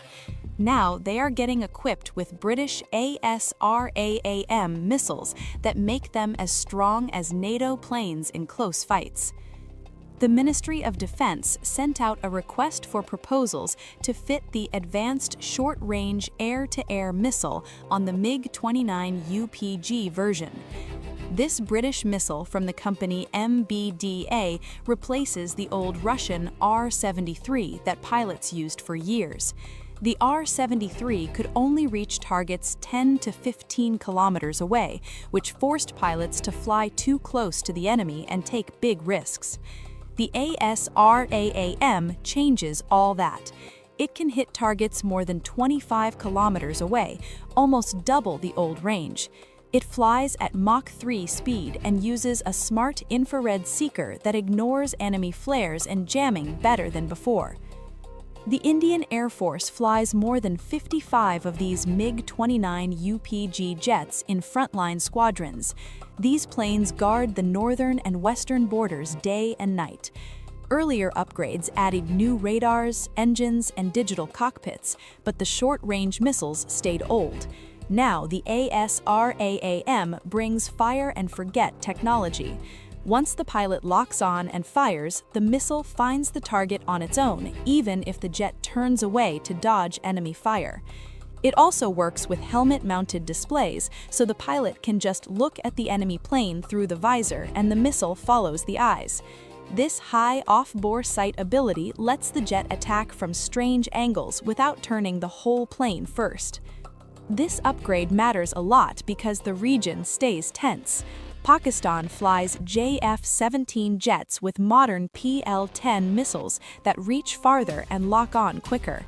China uses even better systems on its J-20 stealth fighters and other planes. In a real dogfight, the old MiG... From Asia's largest news headquarters, setting the agenda for Bharat.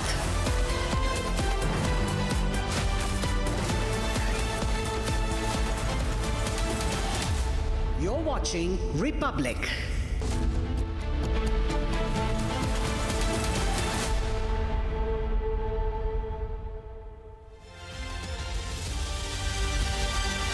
Republic TV, this is live and breaking with me, Rakta Mishra, and we continue to get you all the latest updates from West Bengal, where repolling is underway and the clashes that have erupted in Falta. Republic TV being the first one to get you that story and leading the coverage. We also get you what's happening in Tamil Nadu ahead of the elections, what's happening in Kerala, what's the fight within the Congress that is breaking out, all that and much more. But first, quick check of the headlines. Protests erupt in Falta as villagers allege TMC not allowing them to vote. Repolling underway across several booths in Bengal. Republic sets the pre-result agenda. Hindu voters allege threats issued by Jahangir Khan's aide. Republic is the only channel to report from ground. Other channels now playing catch-up. Congress factions put out posters across Kerala recommending Chief Minister's post. TVK dismisses rumours regarding alliance with AIADMK ahead of the results. Says that there is no alliance between the AIADMK and TVK.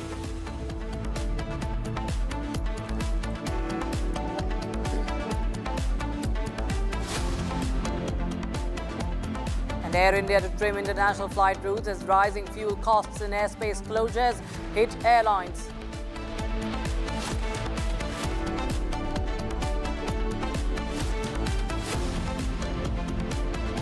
Pune on a standstill. Protest erupt as 65-year-old rapes and brutally murders a 4-year-old child. Accused sent to 5-day police custody.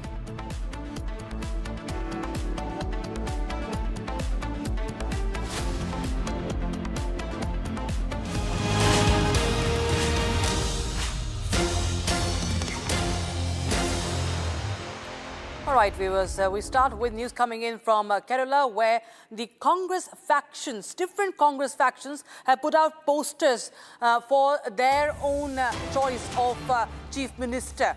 Now, posters promoting VD Satishan for Kerala CM have surfaced. Heavy lobbying is underway before the poll results. Now, posters recommending leaders for Chief Minister posts have come up despite the clear direction given by the AICC, that is the top command, the high command, against making comments on Chief Ministerial post that land the Congress-led UDF in trouble. Several posters across the state from promoting opposition leader VD Satishan as the prospect of CM of Kerala have come up. In some places, Congress workers have put up posters of Ramesh Chennithala for the Chief Minister post. Now, Congress leader K. Sudhakaran shared a Facebook post in which he recommended K.C. Venugopal for the post. So with this, it has become certain that the UDF is going to be in trouble over the factional feuds if voted to power on Monday. So this is what we are witnessing, viewers, just ahead of counting day. We have Congress factions putting up posters. There are letters being written to the high command from a certain faction. Then you have posters coming up. And then you have social media posts also coming up. All this happening ahead of polls, where exit polls, of course, show the Congress-led UDA ahead in Kerala. But what happens if they win Kerala? Well, it seems that this infighting is going to in fact take over the Congress even if it comes to power. We've seen such patterns earlier, of course, in Karnataka. And in fact, we are getting in more and more breaking news coming in right now. Senior Congress leader K. Muralidharan says that Rahul Gandhi and Mallikarjun Kharge are going to take the final call on the Chief Minister post. He said this during an interview to Republic TV as we put up the questions, there is a feud, there are clashes, or rather you could say infighting that is being now witnessed. Listen in. Yeah, in our final assessment, we will get minimum 80 seats. It may go up to 100 seats. Because people want a change of the administration. Because the last 10 years, there are so many unwanted things happened in our state, including the gold robbery in Sabarimala. Law and order is totally failed. And health and education ministries are very much failed. So the people want a change, so they cast their vote in a very huge percent. Yes, sir. The other worrying part is that when Karnagaran and other veterans like Antony were at the helm of the UDF, the party had a unity. And now there were some talks and differences in opinion for the Chief Minister post from various parts of Kerala. Like it will not affect in the state of Kerala because High Command will the final authority. High Command will take a decision with the consultation of our coalition partners also, because this is not a single party government, this is a coalition government. So that reason they may consult with the coalition partners also. Then they announce one name, he will be the Chief Minister.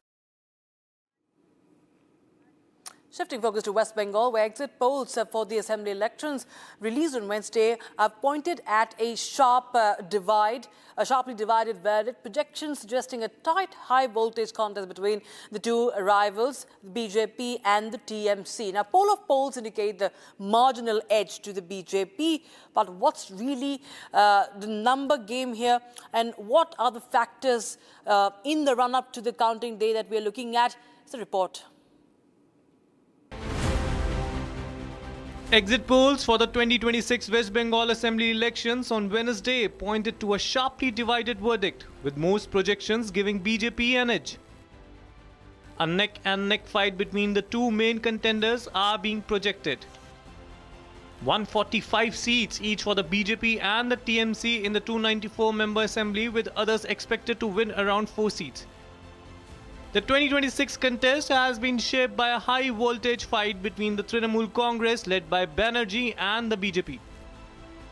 150 to 175 seats in what is a 90 to 95 seat gain for the BJP. The BJP, according to PMARC, is absolutely sweeping Bengal, and that explains what's been going on. Ladies and gentlemen, the BJP with a 44% vote share. 44% vote share is getting a 6 to 7% swing for it, right? and the Trinamool Congress is getting only between 118 to 138 seats. If these numbers are right, Matrice is predicting that the BJP is getting about 162 seats out of 294, safely past the halfway mark of 148, and the BJP is winning Bengal. Campaign themes revolved around women voters, Bengali Asmita, the Matua vote, and large-scale voter deletions during special intensive revision of the Election Commission. The BJP is on course to double its tally, crossing the 150 mark. The TMC could be staring at a vote share drop of nearly 8%. Anti-incumbency and the SIR controversy, major blows to Mamata's fortress. A visible Hindu consolidation and higher turnout reshaping Bengal's electoral map. The BJP may just cross the majority mark. A narrow but crucial 2 to 4% vote share lead could tilt the scales. The TMC falling short by 15 to 20 seats. In a contest this tight, margins will decide the winner. And if trends hold, the ruling TMC could lose over 1/3 of its seats. Bengal stands at a crossroads. Is this the fall of a stronghold or the ultimate comeback story?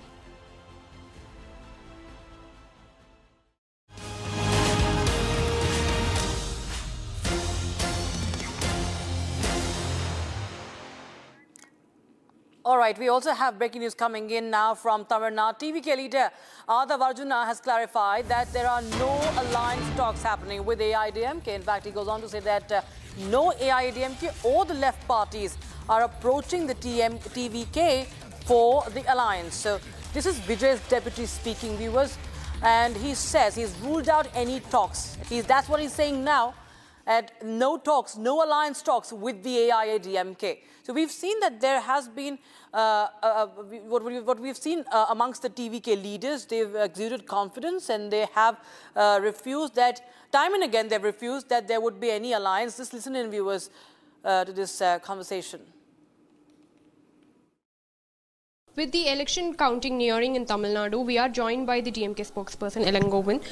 Sir, how confident are you regarding the DMK victory here, with the exit polls showing a bit of hindrance for DMK's victory here? No, out of about 7-8 exit polls, 5 exit polls have favored only DMK. Only 2 or 3, only one exit poll has predicted Vijay will come. 2 had predicted that ADMK will come.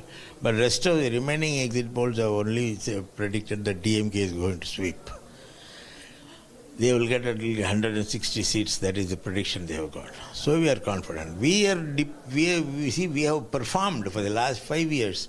Every section, every household in Tamil Nadu is benefited by the schemes of the DMK government. So we are confident that people will support us. Coming to the left party, Communist Party, which is saying that they are not satisfied with the way DMK is conducting with the left parties, and they're saying they're not given the due what they need to be given. Even with the seat share also there was a little problem. So how do you look at this? This statement coming after the exit polls. See, the problem here is that we have to face our enemies in a way that will put us on top.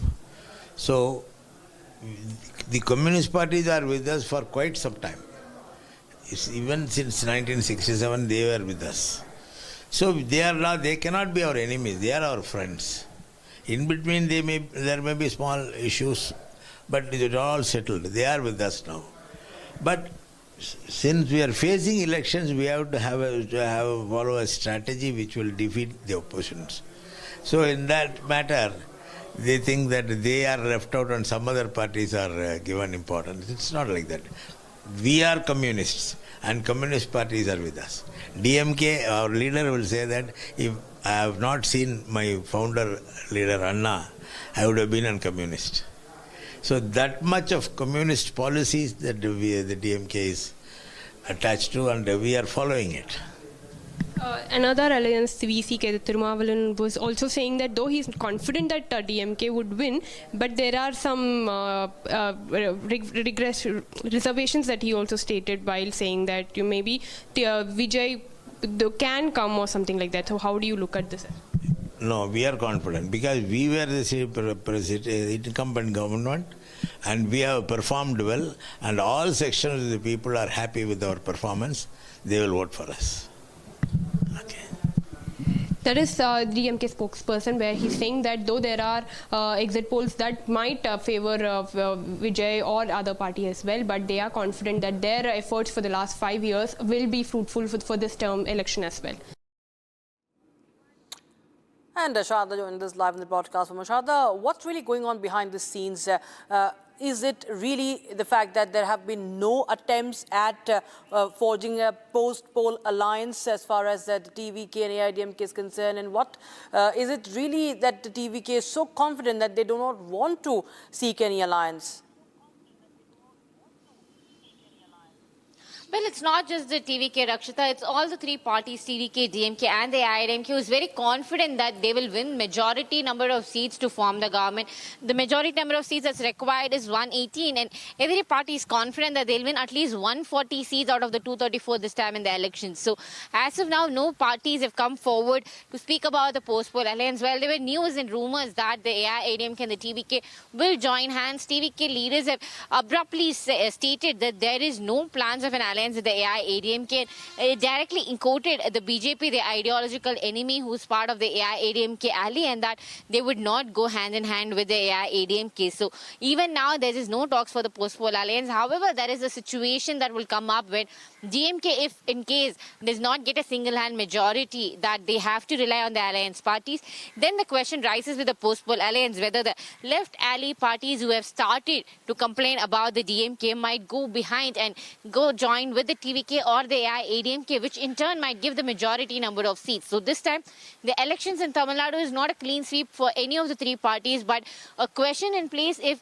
the ally parties gets to decide. And it's the very first time in the history of Tamil Nadu politics that we are seeing the alliance parties getting so much power to decide who will get to be in power. All right, Sharda, many thanks for joining us with the details on that story. Viewers, we continue to get you more updates, but right now we will be shifting our focus to the TCS case, the grooming gang case. Now, Nida Khan, one of the key accused, is on the run. Her anticipatory bail application has been dismissed. Additional Sessions Judge rejected Nida Khan's anticipatory bail application, so she remains on the run. And her lawyer has been filing the anticipatory bail petition, which has now been dismissed by the court. So she is still at large. She refuses to in fact come out and come before the appear before the court. Nasik court verdict. Of course, what we understand is that this anticipatory bail plea has been dismissed. And this is what we are breaking right now. Nida Khan is the key accused in this case. In fact, Nasik police had just 4 days back informed the court that she has links to Malaysia, and there is a requirement for custodial probe, and she has remained at large. And now, after the anticipatory bail plea is dismissed, it's only trouble that is mounting for her. And there is no escape for Nida Khan. She is one of the key accused, and it's a key figure in the ongoing probe in the TCS case, Nasik grooming gang case, and the investigation amidst serious allegations. And in fact, there are many claims have been also made again that have been made. Links to the Delhi Red Fort blast accused also have emerged. Now her links to the Malaysian preacher have also emerged, and she is to be examined in connection with this probe. And my colleague Revati, closely tracking this case, is joining us on the broadcast. While there's no escape clearly, but is there any information on the whereabouts of Nida Khan, who continues to be on the run, Revati?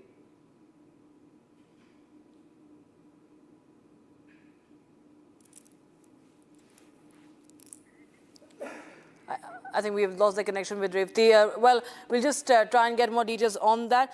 But this is, viewers, a very, very serious case that has, in fact, that has grabbed the national attention. And court has refused interim protection. Also, in the latest, they've rejected the anticipatory bail plea as well. So this is, viewers, a major development, and trouble mounts for Nida Khan. There's no escape for Nida Khan. The order was reserved on the 2nd of May. Court had heard arguments on custodial interrogation, and viewers, the police had submitted the crucial aspects of the investigation remaining incomplete, and that they require Nida Khan's custody. In fact, the prosecution had told the court earlier that Nida Khan's financial links need to be probed. Certain links with Malaysia and Malegaon were also found. Her phone needs to be sent for forensic investigation. And according to the police, the case involves allegations that the victim's identity was altered, with her name allegedly changed to Hania and the religious content, including reels. We will give you more details on that, viewers. But on the other hand, we have another story that has made the headlines, viewers. A very unfortunate incident. A mother and a 4-year-old kid perished in this sad boat accident, the tragedy in Narmada River that's close to Madhya Pradesh's Bargi Dam, when the craft had in fact toppled and sank in the choppy seas. When rescuers found their remains the next morning, they saw that the mother was holding her child tightly in a last-ditch effort to keep him safe.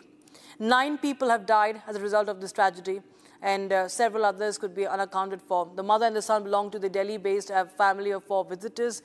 The father and daughter were able to avoid, thankfully, this tragedy. They could be saved as the weather abruptly deteriorated. A man who was also on the boat remembered the horrific incidents, viewers. This is a heart-wrenching story. Is more on that. भाई ladies को खींचे तो पहली बात तो ladies उस पे से आ नहीं रही, हम देखा क्यों नहीं आ रहे, तो देखा तो उसके हाथ में सिमट के एक बच्चा पड़ा था, तो हम उसको खींच रहे, लेकिन उसकी पकड़ अपने बच्चे से हिल नहीं रही थी उस लेडीज की। Mother in law father in law पे मदर इन लॉ की डेथ हो गई, बेटी मेरे साथ जैकेट पहनी हुई थी, बहन के साइड में आ गए, मेरा बेटा है 4 साल का, वाइफ मिसिंग है। बीच में जाकर पलटी हो गया, फिर उधर सब लाइफ जैकेट में कोई कूद गया था बोट से, कोई बोट के ऊपर पलटी होने के बाद बोट के ऊपर चढ़ा था, तो इतना हवा आ रहा कि ढेउ में उसको उठा के लेके इधर आ गया। ठीक है, फिर कोई जिंदा है, कोई मर गया। पूरी उम्मीद है कि वो सब काम पूरा हो जाएगा। शेष जो रहे हैं अंदर, वो भी मुझे लगता है कि अभी निकालने में सफल होंगे, और जो भी हादसा हुआ है वो बहुत ही दुखद हादसा है।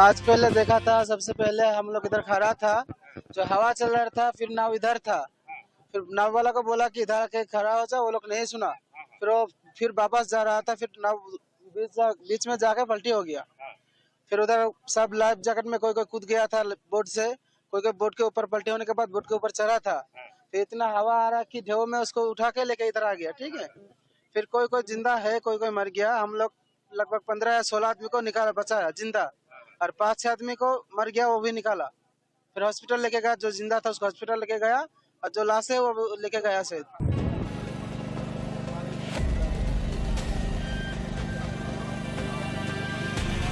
मेरा बेटा और मेरी वाइफ मिसिंग है। बस वेव से वो ग्लास टूटा ना उसका, क्रूज का, वो कांच पूरा आके फेस पे, सर पे, काफी जगह लगा है, पैर हाथों में मेरे। खुद पहनी, हम 3 लोग थे जिन्होंने आपस में जाके नीचे से निकाल कर लाए और सबको बांटा है। इनकी तरफ से स्टाफ कोई नहीं था कि जो जैकेट दे या कोई दे, कुछ नहीं। तूफान बहुत तेज आया था, वेव्स काफी ऊंची होने लग गई, तो क्रूज को वापस नहीं किया? क्रूज वापस ही लौटते वक्त हुआ हादसा। वहाँ से जो हादसा वेव शुरू हुआ और कोशिश करते करते वहाँ तक पहुँचा है। वो मेरा बेटा है 4 साल का, मेरी वाइफ मिसिंग है। सब बांध चुके थे, मैंने खुद लाइफ जैकेट लोगों के हाथों में दी, ऐसे पहनो करके, खतरा मुझे लगने लग गया था कि कुछ होगा। रॉड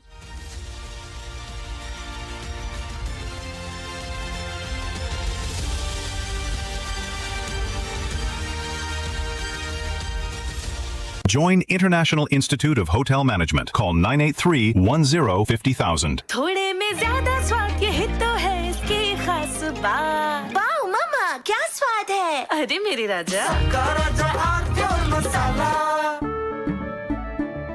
केसरिया से मन जोगी हुआ रे, दिल झूमे देखो, मतवारा हुआ रे, हर पल मनाओ केसरी त्योहार। विमल, बोलो जुबान Kesari.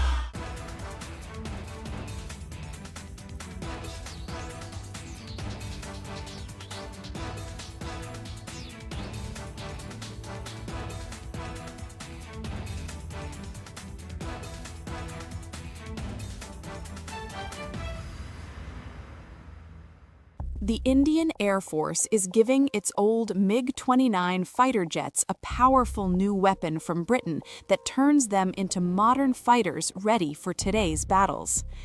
MiG-29s first came to India in the 1980s, have flown many missions along the tough borders with China and Pakistan. Now they are getting equipped with British ASRAAM missiles that make them as strong as NATO planes in close fights. The Ministry of Defense sent out a request for proposals to fit the Advanced Short-Range Air-to-Air Missile on the MiG-29 UPG version. This British missile from the company MBDA replaces the old Russian R-73 that pilots used for years. The R-73 could only reach targets 10 to 15 kilometers away, which forced pilots to fly too close to the enemy and take big risks. The ASRAAM changes all that. It can hit targets more than 25 kilometers away, almost double the old range.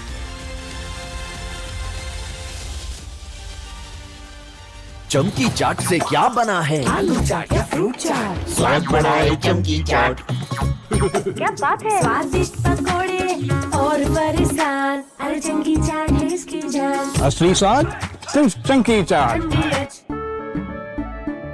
केसरिया से मन जोगी हुआ रे, दिल झूमे देखो मतवारा हुआ रे। केसरिया से मन जोगी हुआ। हर पल मनाओ केसरी त्योहार। विमल, बोलो जुबान Kesari.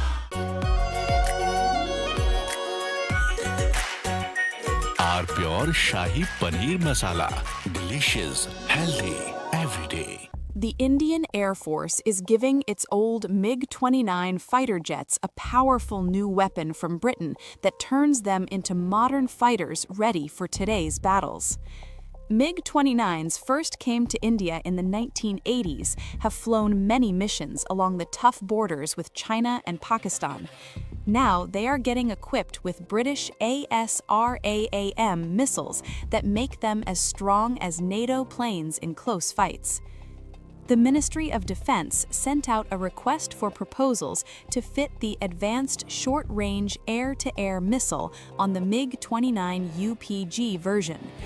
This British missile from the company MBDA replaces the old Russian R-73 that pilots used for years. The R-73 could only reach targets 10 to 15 kilometers away, which forced pilots to fly too close to the enemy and take big risks. The ASRAAM changes all that. It can hit targets more than 25 kilometers away, almost double the old range. It flies at Mach 3 speed and uses a smart infrared seeker that ignores enemy flares and jamming better than before. The Indian Air Force flies more than 55 of these MiG-29 UPG jets in frontline squadrons. These planes guard the northern and western borders day and night. Earlier upgrades added new radars, engines, and digital cockpits, but the short-range missiles stayed old. Now the ASRAAM brings fire-and-forget technology. Once the pilot locks...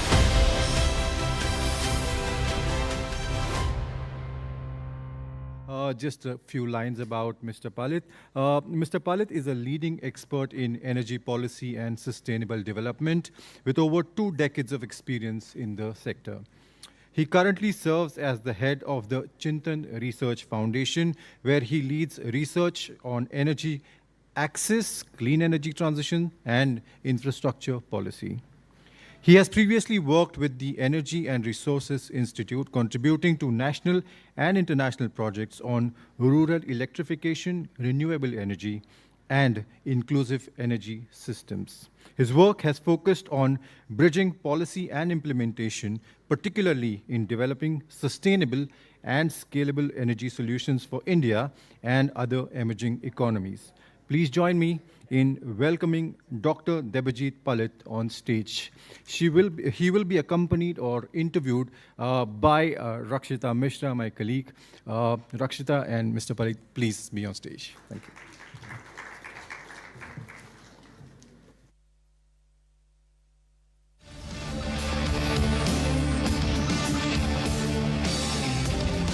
Thank you so much, Pranav, and thank you so much, ladies and gentlemen, for gathering here once again. And now, before we start and we go into the different nuances of sustainability when it comes to infrastructure, I just want to, I want a very quick answer in the very beginning from Mr. Palit about what do we really mean when we say sustainability in infrastructure? Well, thank you, Rakshita. So the way we define sustainability in the pure academic sense, or the first time this word was coined by Brundtland Commission long back. So it means that we have to use the resources the present time without compromising the ability to use the resources in the future. So basically, in simple terms, that we should use our resources that is available in the earth, whatever resources we're getting, whether it is water, whether it is natural resources and whatever, in a way that our future generations, like those who are sitting here, they should not feel the pinch of it. There should be enough of it for them also to use it. So we have to be used in a regulated fashion, the way I said it. Now, there are three aspects of it, primarily in terms of the business. So we call it that we have to be mindful of, or we have to see that the planet, the people, and the profit, each should be in a sync with each other. I would like to add another term, and that's the classical definition. I think in Indian context, it is also important, and primarily in the infrastructure sector, it is the 4P. The fourth P is the parivar. And I will say why after some time. That also becomes very important. So yeah, and we also define it from the point of environmental sustainability, economic sustainability, and social sustainability. I'm not going into details with all this definition, but in a nutshell, whatever we use, we should use in such a way that our future generations should not feel the pinch. They should also be able to use the same resources. So over the years, there has been focus on development and infrastructure in different tier cities. But now, how have you seen sustainability evolving when it comes to urban development in India? Okay, so there are some, let me quote some numbers. As somebody from the academic and research sector, numbers are very close to our heart. Building sector, infrastructure, primarily building sector, contribute around 1/4 of the total carbon emissions in India. Power sector definitely is the largest one, but building sector is 1/4 is not a small thing. The building stock that is going to come up in the next, say by 2070, is almost like 80% new buildings will come up than what we have now. That shows the importance of the infrastructure and why we should practice sustainability in the infrastructure sector. Because whatever infrastructure we have created now is nothing in comparison to what we are going to create in the next 50 years. And with growing urbanization, we have around 35% urbanization. Now it's going to increase to about 50% or more than 50% by 2050, when India is aiming to achieve Viksit Bharat. So in that context, sustainability becomes very important. Now, how do you ensure sustainability in the infrastructure sector? So,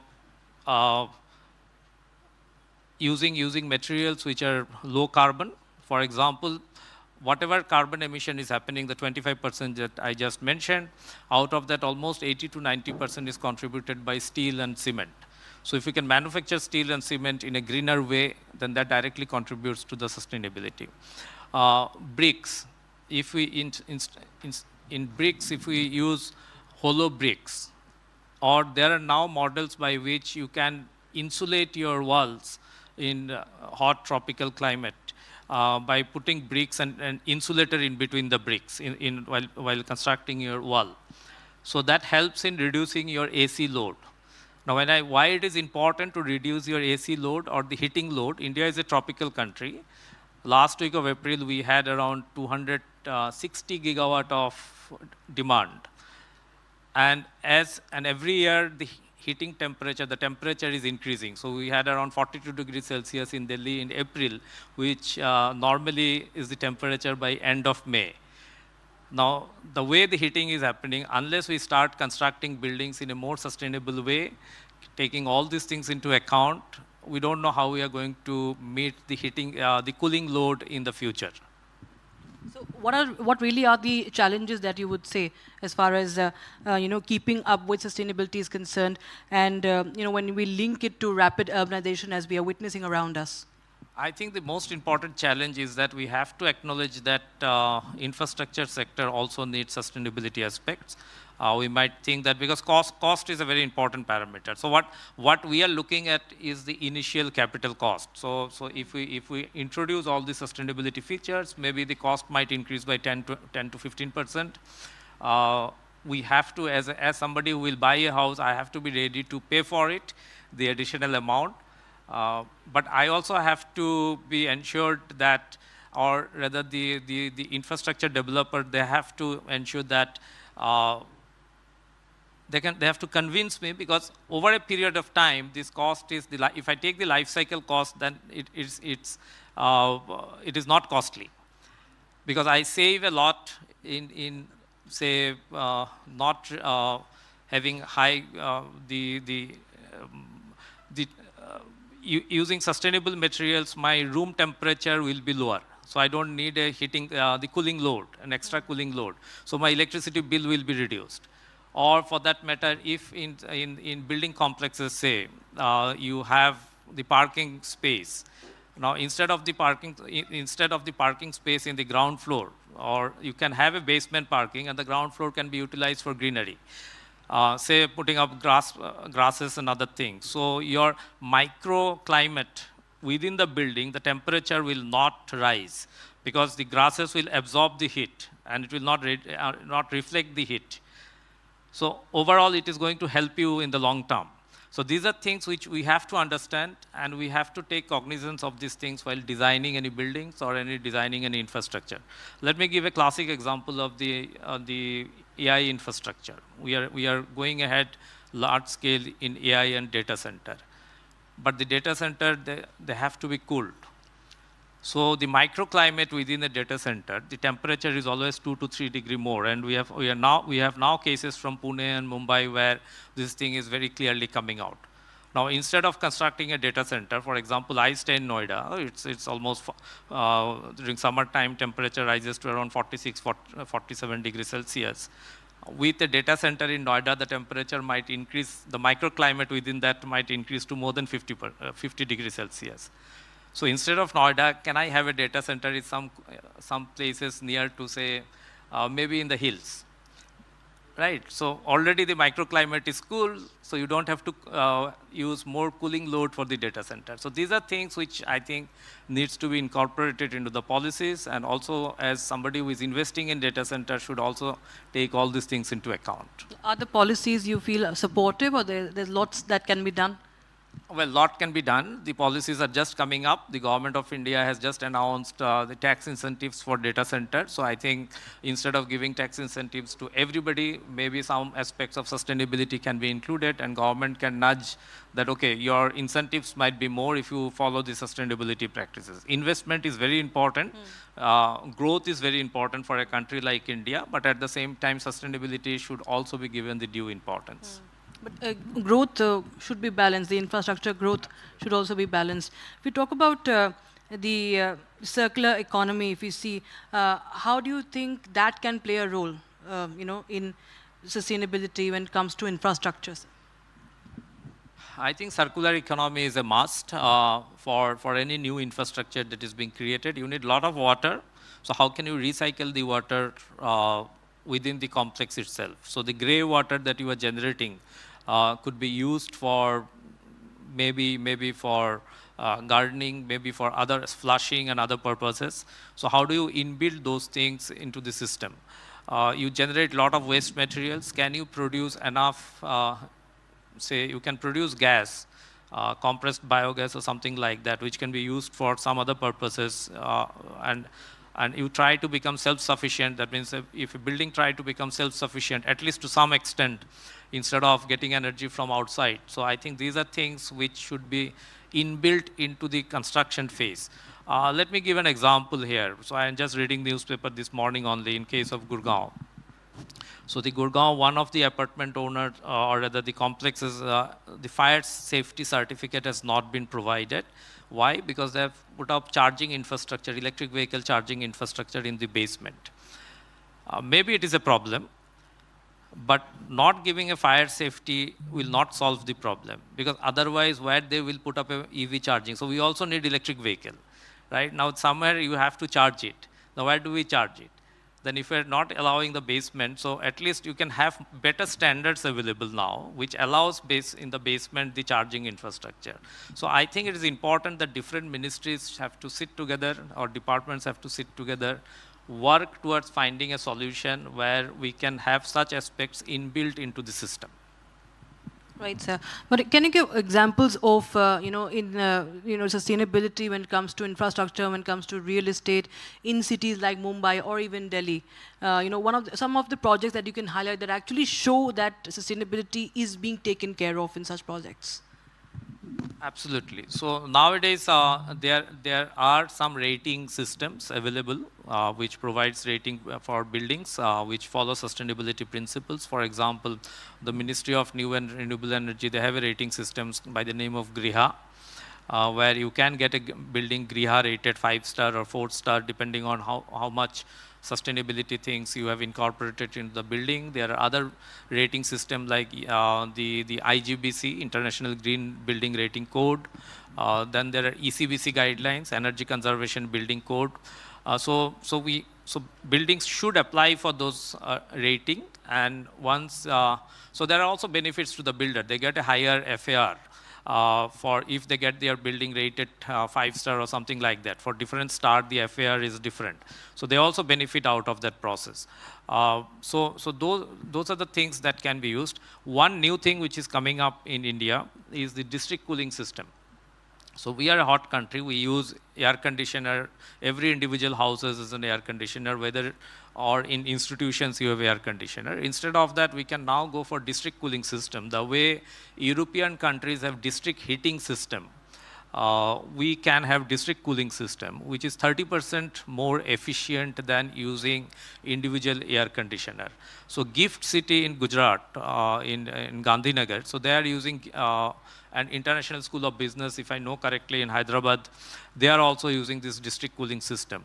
The only criteria, or rather I would say where it will be feasible, where you have load both during the daytime and during the night time. So maybe in offices it may not be suitable initially because you don't have a nighttime load, but wherever you have a residential commercial complexes within the same complex, then you have both daytime and nighttime load, then district cooling systems are an excellent way to produce the cooling effect, instead of going ahead with split AC and other things, because it's 30% more efficient. The more efficiency is more, so carbon emission is less, your energy consumption is less, and ultimately your expenses on the energy for cooling energy is also less.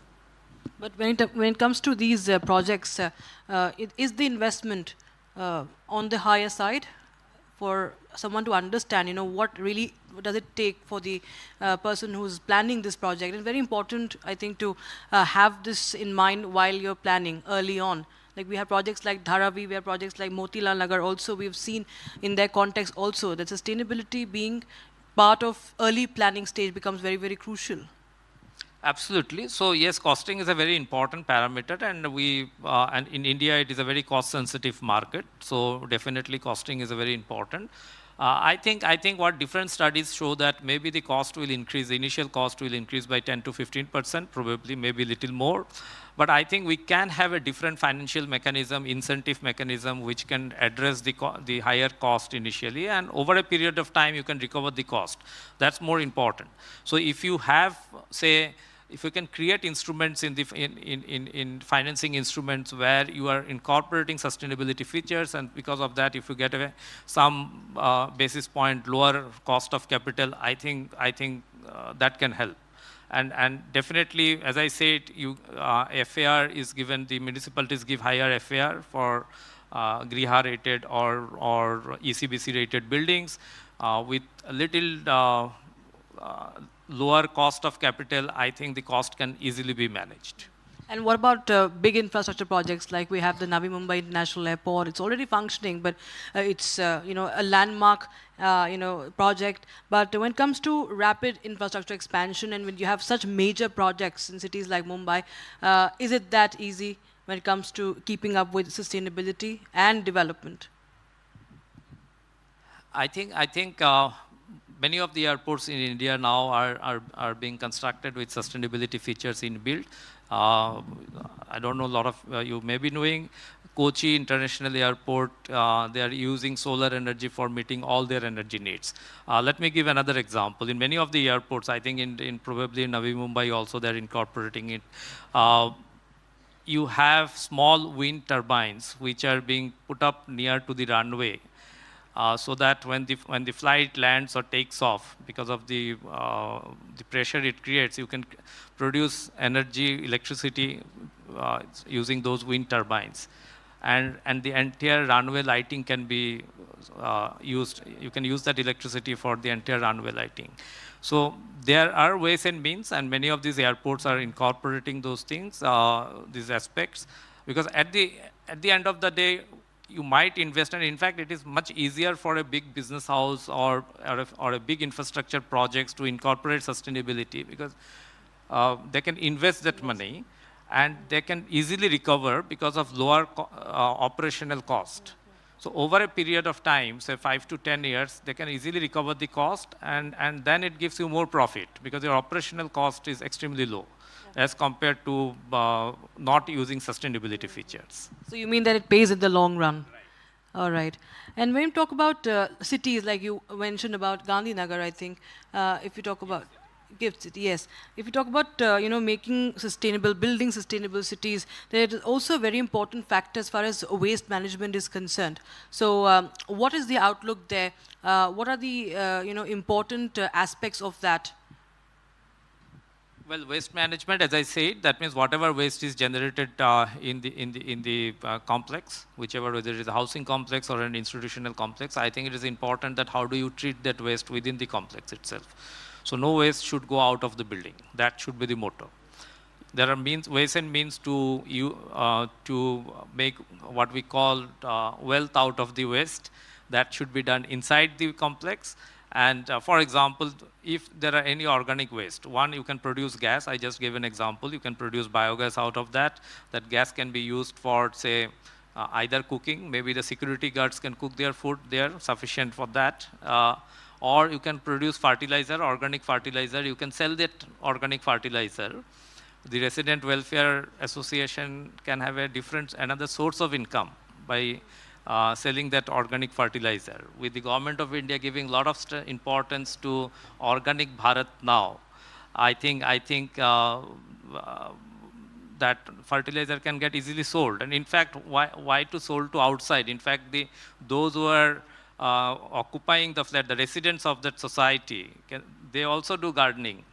They themselves will buy all those fertilizers that you are going to produce within the society. So I don't think there is any problem will be on marketing the products. It is only that we have to understand that yes, we can do it and start doing it. So to understand, we need research also for that. You think there are enough, streams, there's enough of push as far as research on part of sustainability is concerned in India right now? We need to do much more on that side as well. Yeah, research is always an evolving process. We are doing a lot of technologies. That means we have done a lot of research to produce a number of technologies. Those technologies can be used. And it's not that it will get stopped at some place, because as we move forward, new things are coming up, new research will continue to happen, and we can use more and more sustainable products. I have seen products from, I was in Brazil for the COP, the Conference of Parties last year. And the Brazilian guys in their pavilion, I have seen products that what they have done is that they're using the shell of the egg to produce certain things, right? They're processing it and producing certain things out of that egg shell. So, right, so that could be many things. So there is a city in Japan called Kitakyushu, if I remember the name correctly or pronounce the name correctly. That city was considered to be the dirtiest city in the world in the 60s because of pollution and a lot of this, the steel plants are there, and it was very bad. But in 2000 or around that, in that decade, I think the city was given the tag of by UNEP, the cleanest city in the world. And everything that is produced, I happened to visit that city, and I have seen that everything that they produce is recycled back for use. Nothing is wasted there, and it's a mandate to do that, and you have to do it. Right, and from a dirtiest city in the world to becoming cleanest city in the world is not a mean joke. So I always feel that I'm in Delhi NCR, so we have the pollution problem is a very big thing. So definitely we'll also become clean someday. If Kitakyushu can become clean, we can also become clean. That's very optimistic of you. But talking about optimism, which city in India or any area you've come across which you feel is really moving seriously towards sustainability? Well, that's a difficult question. I think at the city level, I'm not sure about it, but definitely there are a lot of examples, as I just gave an example about the gift city. I have seen a lot of changes happening in many of the cities in the last decade or so, maybe 5 to 10 years. In many of the cities in UP, for example, Varanasi and others, they've changed a lot, right? So many sustainability things are being taken into account. Cities in Gujarat are changing, so a lot of nowadays. I think the good side of it is that many builders are constructing buildings and they are putting a tag on sustainability and selling it as a what I should say as something different, right? And people are also buying it. So at least that awareness level is there that we should go for a building complex where some of the sustainability features are there and look like that we are also practicing sustainability. I think that's a good sign as far as India is concerned. Maybe 10 years back this was not there, but in the last 4 or 5 years I think it is picking up, and I'm sure that we'll soon see cities in India where projects would be sold purely on the basis of sustainability aspects. Authentically sustainable. Authentically sustainable, absolutely. Yes. And that is, of course, important. But when we talk about Viksit Bharat, we talk about the goals of 2047. And we've seen our leaders speaking about the importance of sustainability. And when it comes to, goals, again, I would like to ask you that how much time, in optimism and pessimism, in whichever way you would like to answer this, how much time do you feel that for India to actually have a serious, sustainable development model in terms of, infrastructure is concerned will be possible? The timeline that you're looking at. Well, as far as timeline, I think we should start immediately if we are not doing, but I feel that we have already started.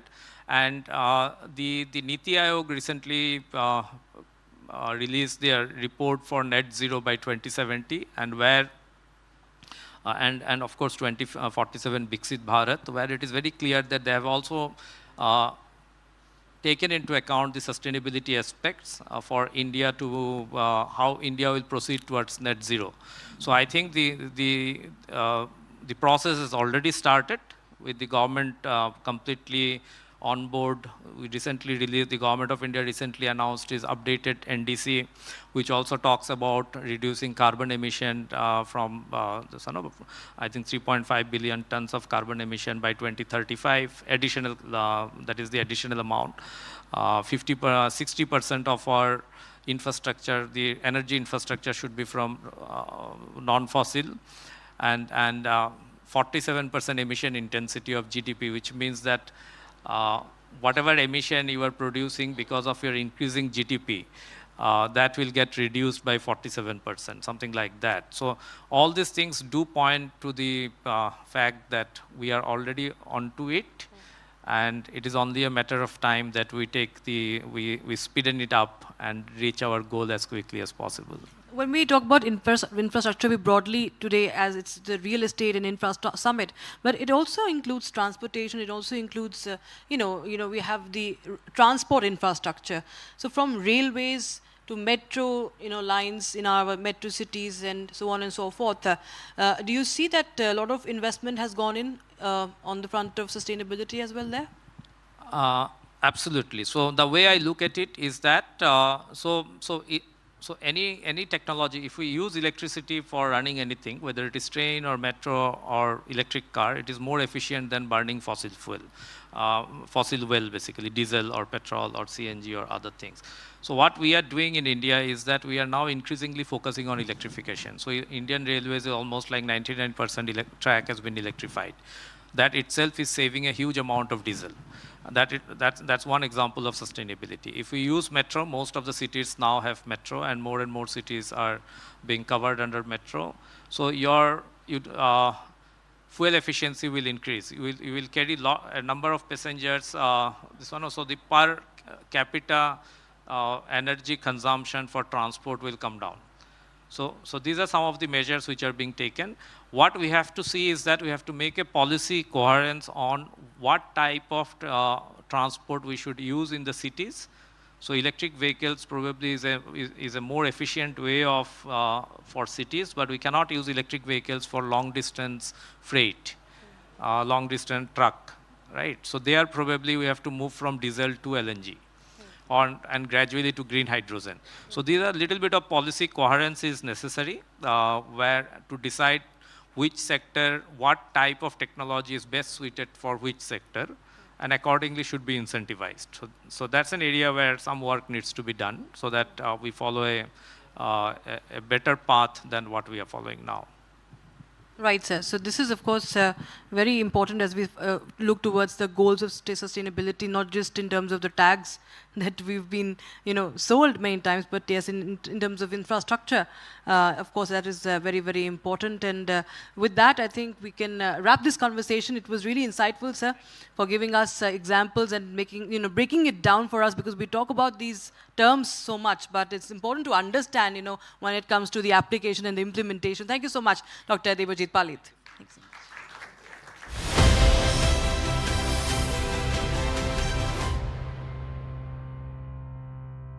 Join International Institute of Hotel Management. Call 983-10-50,000. प्यास बुझाए ठंडक लाए सबको भाई जीरा SIP MDH का जल जीरा जीरा सिप जीरा सिप असली रिफ्रेशिंग असली स्वाद असली मजा MDH रानी, इस घर में कुछ है जो टूटता नहीं। ये पिलर कभी नहीं टूटेगा। रुंगटा स्टील TMT से बना। रुंगटा नहीं तो घर स्ट्रॉन्ग नहीं। रुंगटा